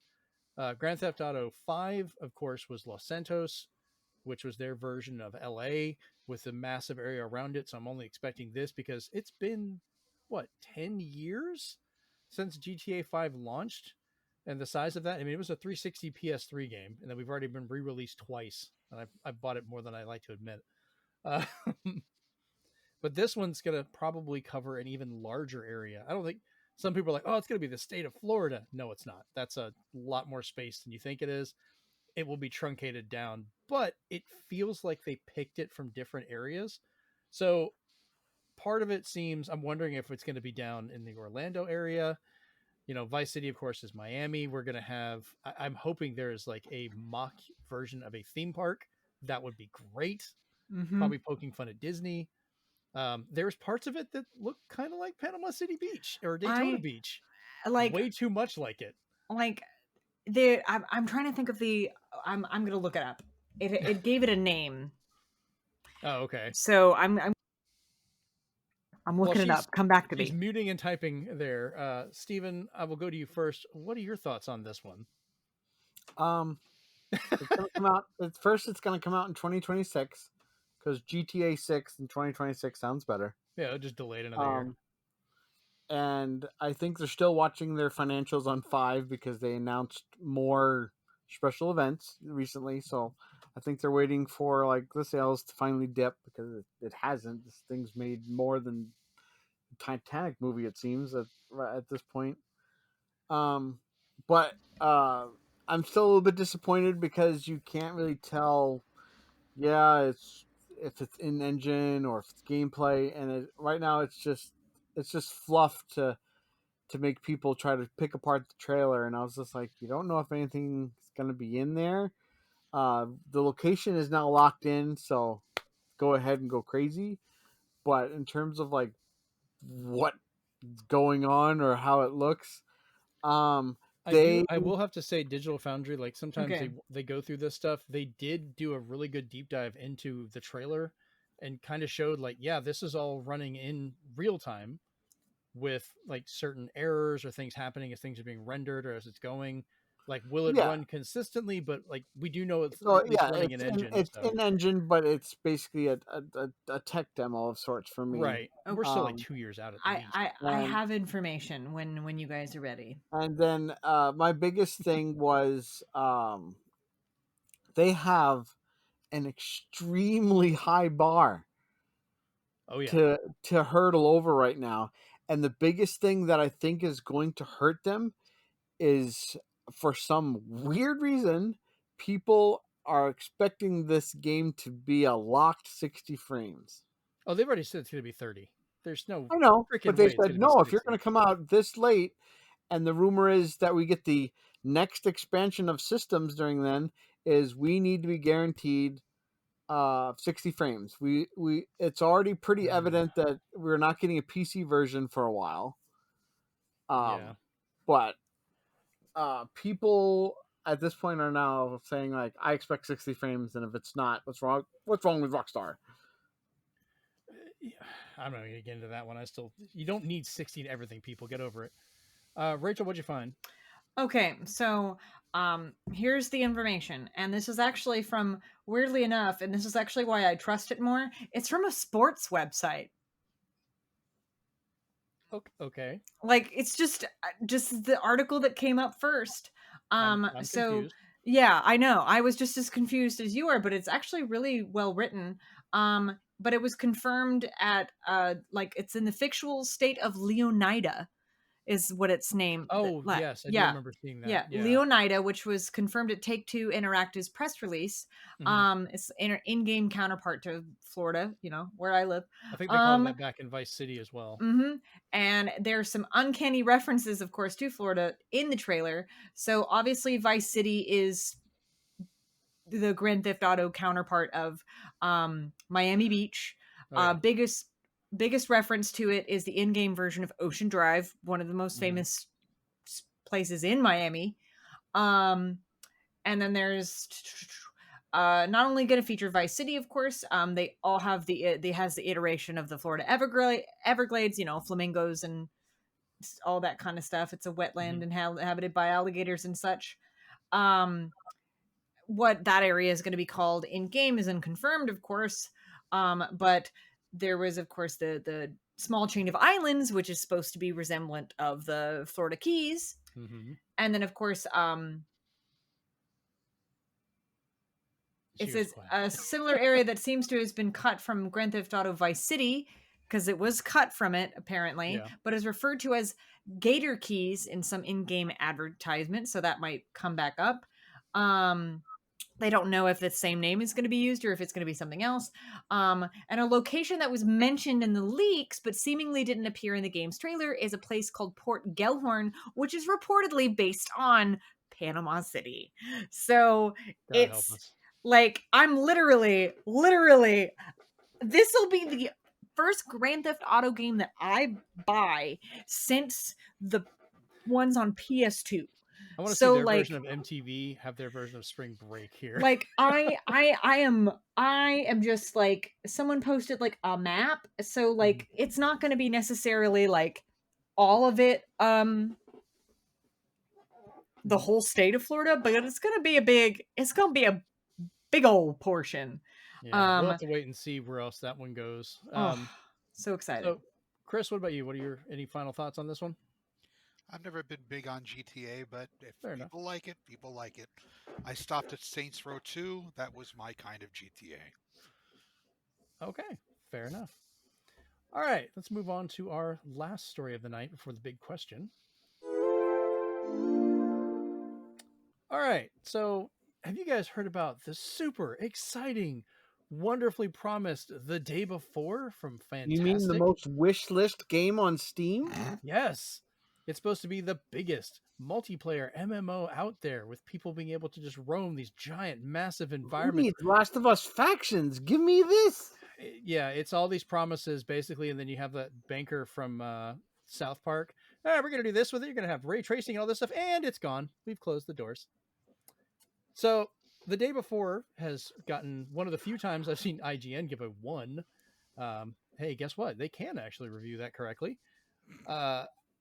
But then 4 days after this game launched and everyone's wondering what's going on, Fantastic, which it was already a bad sign when you're named Fantastic, but you just take the first A out of your name? No. They shut their doors, and then the very next day, the CEO deleted his entire Twitter account, or X, or whatever. The title has already been removed from sale on Steam after that 4-day period of availability, and at that time, it was already past 50% of all refunds done. And they're basically just wiping the grounds with it and trying to give back as many as they can. $40. Huh? $40. Yep.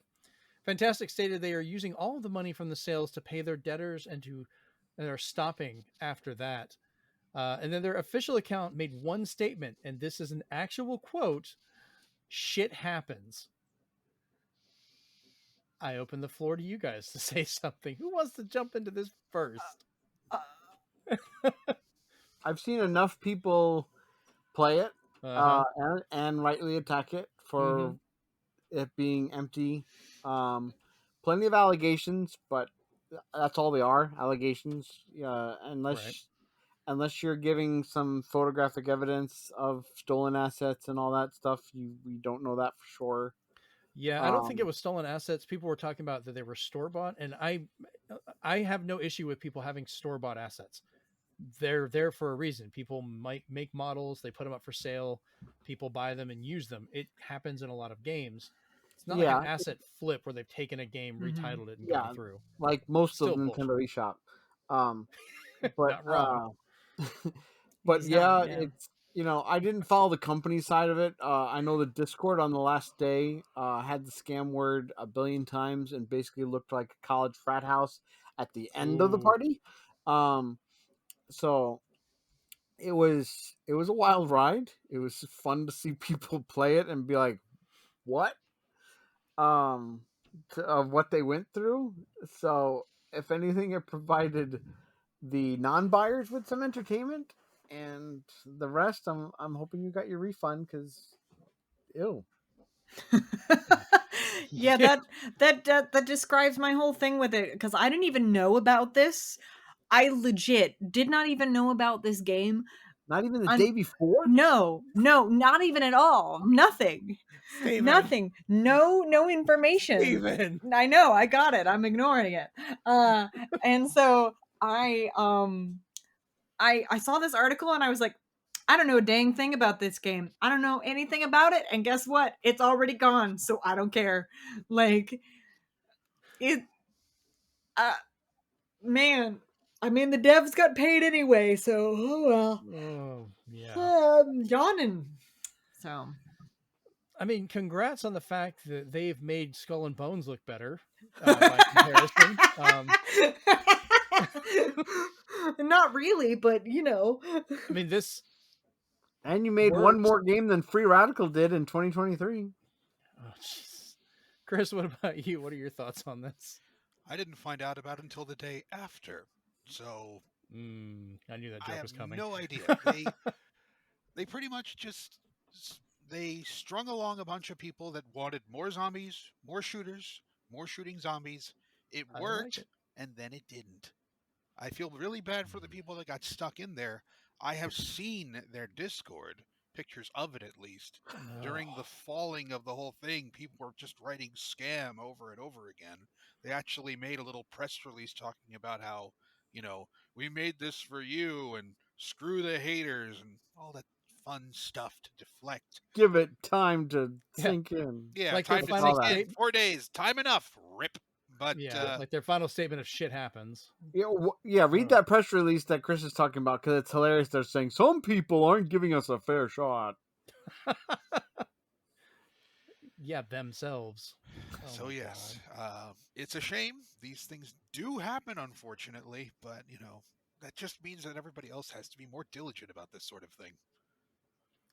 Yeah, It goes to show you that just because it's the most wish-listed game on Steam doesn't mean it's good.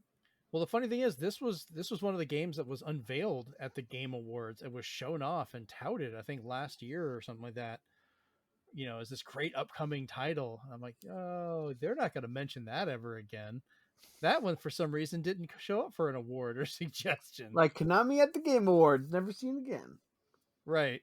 There's a reason, Kojima, you should be showing gameplay because it leads to this if we don't see what's going on. Show us something, damn it. All right, so let's move to the big question. We're going to try out some music here, so cover your ears.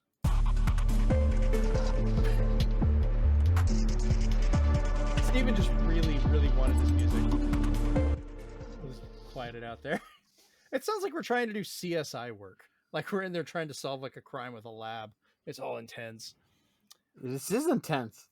So I'm going to reword this a little bit because we've had some stuff come out since I wrote this originally, but with the recent announcement of Blade being weirdly ambiguous at the Game Awards, along with the confirmation of OD being Xbox exclusive, which Blade has been confirmed since then, by the way, where do you stand on the idea of exclusives for consoles? Are they necessary, needed, or outdated, in your opinion, for kind of the general viewer success of a particular console? Chris, I'm going to let you go first on this one because you've got this inquisitive look on your face. Well, just thinking about it. Okay. The only kind of exclusives I like to see are the ones that push the boundaries of that specific console. Okay. Stuff like, Wonder for Switch. Sure, you could probably do that on another console, but this game was made specifically for the Switch by the Nintendo devs to make exactly sure that everything they learned was put into the best thing possible. I like it when companies, especially first parties, do that. You get the best possible game for that system, and everything else doesn't have to get some kind of weird slipshod Mortal Kombat 1 for Switch kind of thing. Oh, God. So we try to forget. On the other hand, I have been really upset when I've had to buy a console because a game I really liked was only there. God damn Persona 5. I wouldn't have owned a PlayStation 4 if it wasn't for that. And then it came to PC. Yes, thank you. Many years later, I would have been dead by then if I hadn't played it before. So that's why I'm happy to hear that Metaphor's coming out for so many things. There you go. Rachel, what about you? What are your thoughts on this? About console exclusives? Yes. Specifically, listen. Console exclusives have been around since what I feel like is the dawn of time of gaming. Okay? Like, for example, for the longest time, all the Final Fantasy games were exclusive to the PlayStation. This was just a fact, and it was an accepted fact, and people didn't spend their time complaining too much about it as far as I knew. Except the multitudes of games before that when it was only on Nintendo. Yes. Yes. Steven's like, I want to say something. Yeah. So it's been around forever. It's gonna happen. Like if you get and heck, the reason why Final Fantasy was exclusive to PlayStation because Sony gave them a bunch of money so they could stay afloat. Like this is just it's to quote one of my favorite lines from Pirates of the Caribbean. It's just good business. Like it's literally a business thing. Console exclusives are contract based. They are business deals made between companies. Sometimes they are just in Square Enix's case, a remembrance of a time before when Sony saved their butts. But most of it's contract based. I don't think they're outdated. I just think it's just the nature of the business. Like, I can't believe I just said the nature of the business. That is a work term that happens every day to me, and I can't believe it exited my mouth, but it's true. It is the nature of the business, the nature of game design, of game publishing, everything. There are going to be console exclusives. I do not see this stopping at any point in time. Is it sad when a game is a console exclusive? Sometimes, yes. I myself have always wanted to play Lost Odyssey, and I never will because I don't have an Xbox. It plays wonderfully on there too.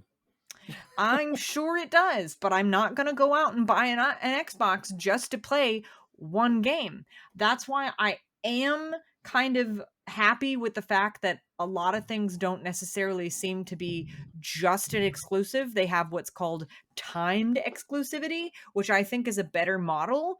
Honestly, because you get those exclusive rights forever, however, a year, 2 years, whatever, and then eventually it will go to the consoles for other people to play.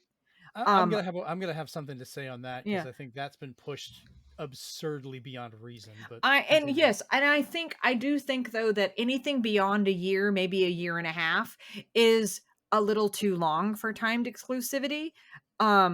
Personally, just because you're going to miss out on those sales. That's another business thing, but the fact is the company that makes the game and then the company it's exclusive for have already earned essentially their money off of it after a certain period of time, because those exclusivity profits only run for a certain period. Like then the residuals and all that trickles down, and the percentage of what you earn on game sales for the most part, it does, it starts to shrink after a certain amount of time has passed. You make your money, you make the most of your money in the first couple of months of release. And I think that goes the same for exclusivity. But I think a year of exclusivity is a good kind of like framework to go on, or whenever you think the DLC is going to stop coming out. But I think anything beyond that is just a bit too much. I don't think it's going to go away. So that's why timed exclusivity is a understandable adaptation that seems to work for all parties as long as the timed exclusivity is not too long. And that's where I'm at. Okay. Steven, I saw you raise your hand. I know you had something you wanted to say. Go for it. First off, every Final Fantasy before 7 are all good. After that, it goes crap. Anyway, but what is wrong with this man? Oh my god! Who it's his turn? But anyway, are they necessary? Yes. Are they needed? Yes. Are they inevitable? Yes. Mainly because I'm going to give you a perfect example in my mind is there's a little game called Soul Calibur 2. So if they just kept the roster as is on all 3 platforms, PlayStation, Xbox, GameCube, which one do you think would sell very well? Probably the one with the highest install base, maybe? Yeah. Probably. But oh hey, what if we give one version Spawn with his axe, one version with Heihachi and his shin guards? He's got shin guards. So far we're 2 for 2 if not interested unless you really love Spawn, but then GameCube gets Link and the Master Sword. I wonder which version will now sell the best. exclusives are needed sometimes to get people in the ethos of that system and Mm-hmm. start seeing all the games that they could play on that system. And And timed sometimes it'll sell a exclusives, console too. yeah, timed exclusives for Mhm. me are not only predatory and a hindrance to the system it's going to be on first, is because I have a few friends that when they hear that, especially when, say, somebody like Nintendo Direct is the first to say Knights of the Old Republic is, coming back on modern consoles, and then they find out it's on another system, they're like, I'll wait until it comes out on the other systems. I don't want that garbage. I don't want it on Switch when it's the weakest of the three systems. Mhm. So by right there, it may not work when you look at Xbox or PlayStation when they're like a year time exclusive. Everybody's like, oh, that's fine. It's going to run the same on the Xbox anyway, or it's going to run the same on PlayStation. But when it happens to Switch, almost every time you're you're rolling the dice, because when you say timed exclusive on Switch, and then they're like, I'll just wait for the better running versions in a higher resolution. How do you know? Because that if that game doesn't sell well, that they'll be like, no one's gonna buy our game. I guess we'll cancel the other ports. Which has happened. So, Well, so that's it's catch-22. You have to be very careful what game you're going to do that with. Mhm. yeah. And I would say for a fact, don't ever do it with fighting games. Oh, and it's I love the Switch and I think it's a wonderful console, but if you're gonna do timed exclusivity with like what most the general public would call a AAA game, don't do your timed exclusivity starting on the Switch. I'm sorry, it's just a bad idea. As much as I love the Switch. I mean, So well, Steven, did you have more to go on yours, or were you done? And a lot of it's echoed by what Chris said, because a lot of times he'll watch these trailers or see these unveilings or world premiere, and he'll be like, "What's it on?" And I'll be like, "Xbox," and he's like, and I'll be like, "PC," and he's like, "All right, I don't need an Xbox." It's A as lot easy of as those that. too, to interject really quick, they will not say the world premiere is on anything else. I have to search the website. Hey, Metaphor's on Yes, Steam. and Metaphor's and on PlayStation. Metaphor's on Xbox. How nice. and as a quick small addendum, I really hated, especially during the E3, where they would pay the companies to make sure that they don't put the other systems on the trailer. I would hate that. Yeah, that gets kind of weird. So my original intent with this was the whole argument based around because the internet intraneted, as we'll say, after the Blade trailer came out, because when it was shown, it was not blatantly listed as an Xbox exclusive with all the stuff on there. They let it just be the trailer for Blade as it was. But people would not wrap their mind around the fact this is Bethesda making it, which is a first party Microsoft studio. It is part of it, just like Insomniac is first party Sony. So when Insomniac says, "Hey, we're making Spider-Man," it sucks that it's exclusive, but you get it. It's first party. They made that deal with Marvel. That's a third party company with a first party company making it for them. Of course, it's going to be for that console.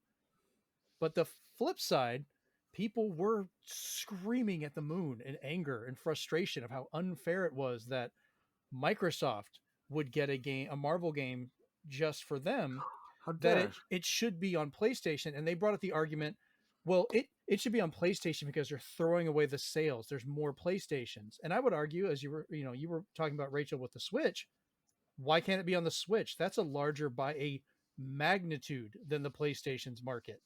If you're worried about sales, you shouldn't be skipping that, but it mhm. happens.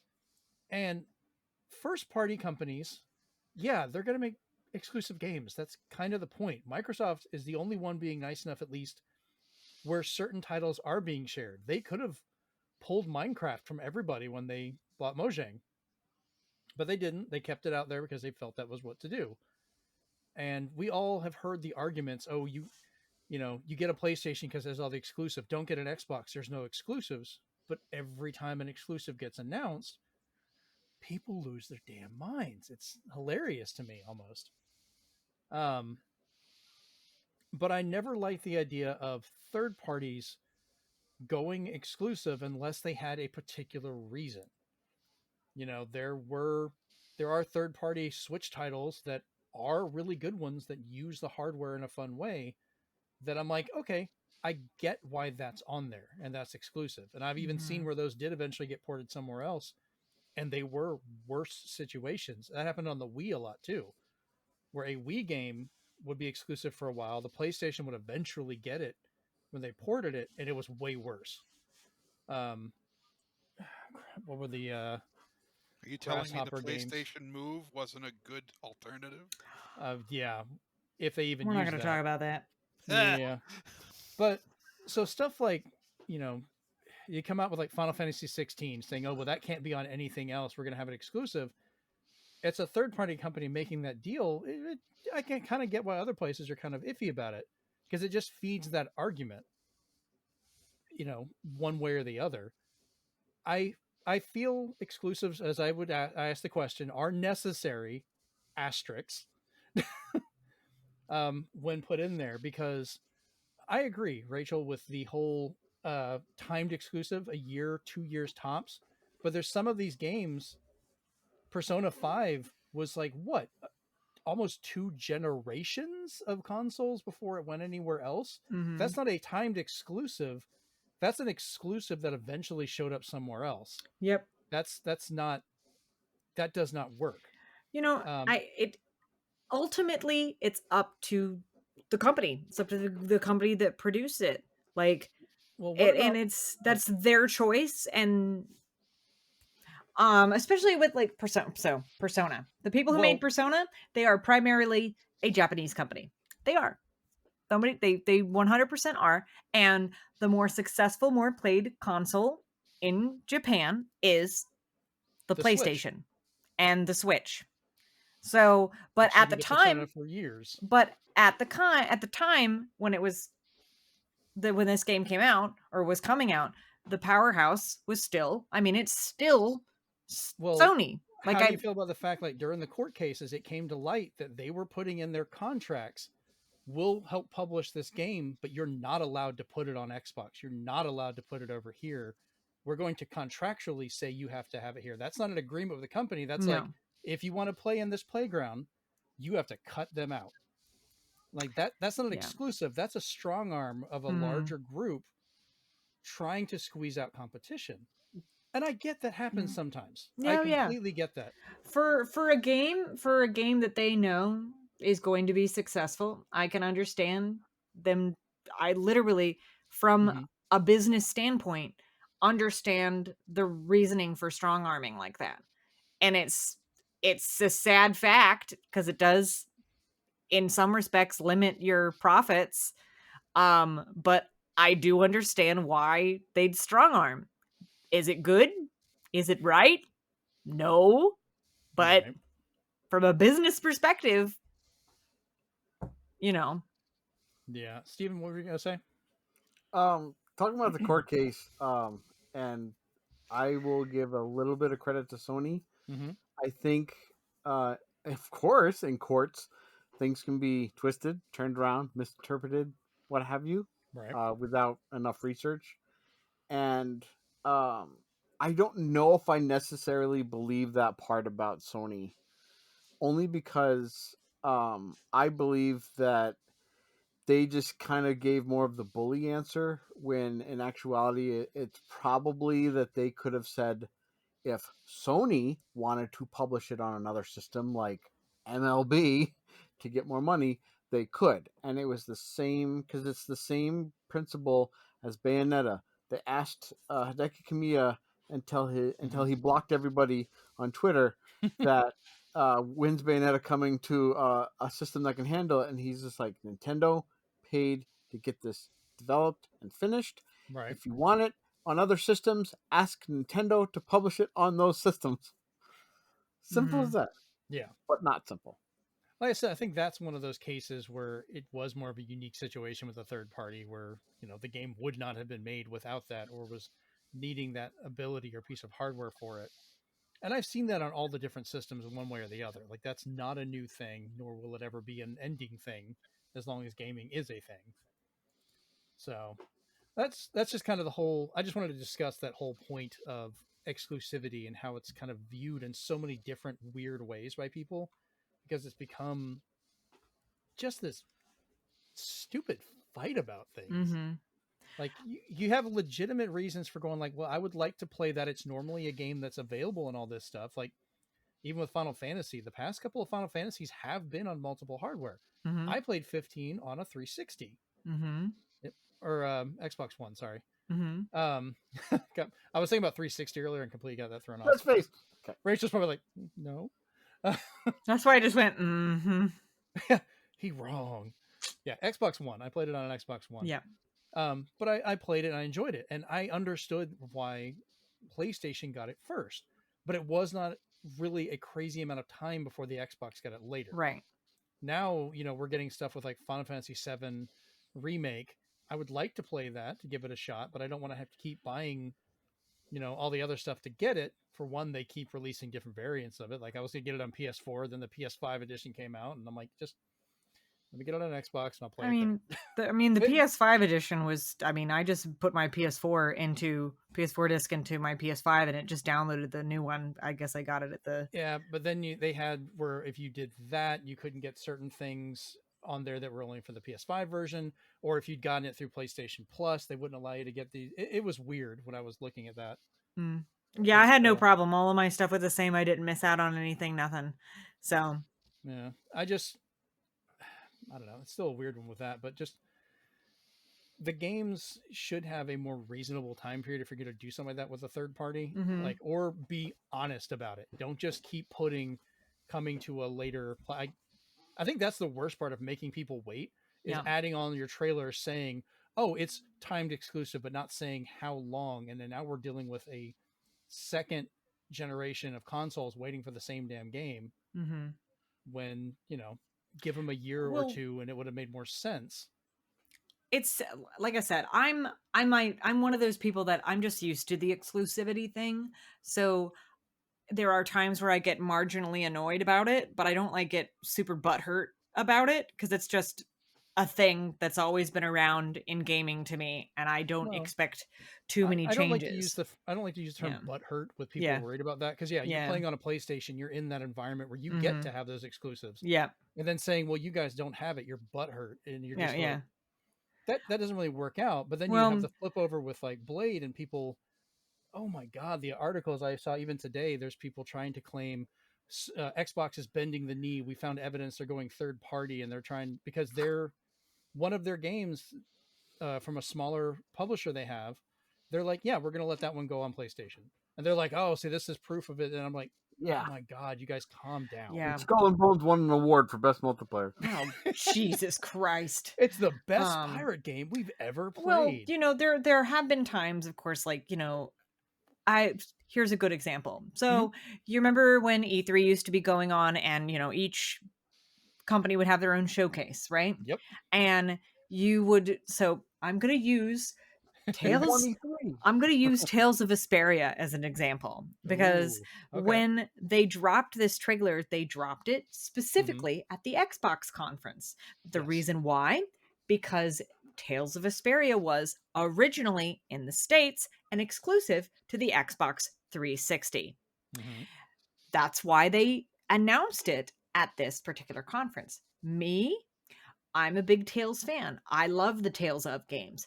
I, at the time, happened to be friends with, we were mutuals on Twitter with somebody on the team, like their marketing team. And I went, and they said, watch the Xbox conference, you'll be excited. And then I messaged them and I said, okay, I'm excited, but your next sentence better be confirming that it's going to come to PlayStation or I'm going to be sad.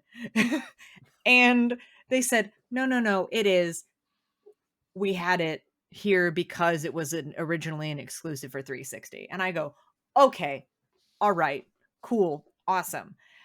That was like, at the time, like back when that was announced, there was exclusivity and stuff like that, but they didn't come right out and say it right away whether something was going to be exclusive or not.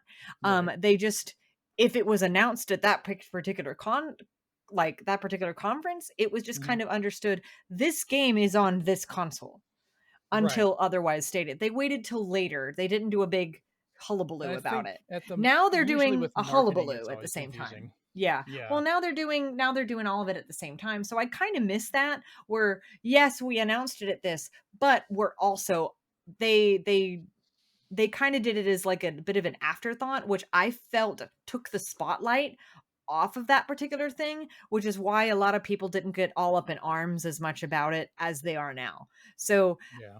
I think it's in some respects they're trying to, take control of the situation before it gets out of hand, where people assuming exclusivity. But at the other side, it's like when they did it after the fact, once again, it was like not shining a light on that kind of thing where this is not it's not important what console it's on. What is important is that we're making this game for people to enjoy. So Right. that's my last 2 cents on it. Okay. Because I always find it interesting, like how, of course, as Chris pointed out before, with the marketing side of it, it's always kind of confusing because it can be who owns the right to have their logo on there. It may be coming to multiple things, but it might end with an Xbox logo or a PlayStation logo or whatever. But there's always been cases where people will be kind of surprised. Like we sometimes to look into the backstory, like who remembers when Monster Hunter became a Nintendo exclusive for like 3 generations, like the Wii, the I mean, 3DS, the it Wii it U. it in my mind it basically still is because I don't see advertisements or marketing or anything on other consoles really except for that one Monster Hunter game that I know is on PS4. All of this advertisements and announcements I see for Monster Hunter is on Switch. So like it's just I guess it's what you're involved with is what you see. Right. All right. Anybody have any final thoughts on this one before we wrap it up? Nope. Everyone's kind of looking at me like, get it over with. I know it's been a long night. All right. So we will go ahead and wrap everything up. And to do so, we'll first let you know where we can find you on the internet. And Steven, let's start with you. Where can we find you online? Well, everything I've said today, you can argue and debate with me over at Discord about No Man By and Final Fantasy, whatever those other bad ones are. At N1 Nintendo with a period afterwards. That's what they gave me. You can join me with everybody who thinks and Bones is a great game over at Hive. You can see me as a timed exclusive for a few minutes a day over at Blue Sky at n1nintendo.bsky.social.com. Hive is at Swantendo. I forgot to say it, just like I forgot to enjoy Skull and Bones. And finally, if you want to just sit down and relax, you can come over to X at loading_time and read with me the patch notes for Hogwarts Legacy for Switch, which make Baldur's Gate 3 patches look like notes on a napkin. Okay. Chris, we'll go ahead and let you tell us where we can find you on the internet. So you guys are you're doing that whole transference screen. I'm actually in your computer right now. So when you turn it off, I'm going to walk away. You're exclusive to PC? Oh my god. No. He's not just exclusive to PC. He's exclusive just to the show. Oh, yeah. He's timed exclusive, so after the show's over, he's gone. He's going to move on to another podcast. Is where I live. You know that one meme of the guy that just goes peace and then he disappears? That's Chris.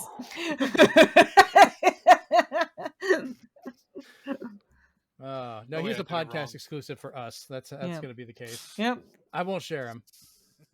Rachel, where can we find you on the internet? Well, you can find me on the website formerly known as Twitter, the website known as Threads, which I'm more active on, and then, of course, the Instagrams under _Rachus, RACHEOUS, where Instagram I mainly post cosplay stuff, but I occasionally just, info dump my thoughts, theories, epic comments, epic prophecies and concerns, and sometimes memes in stories.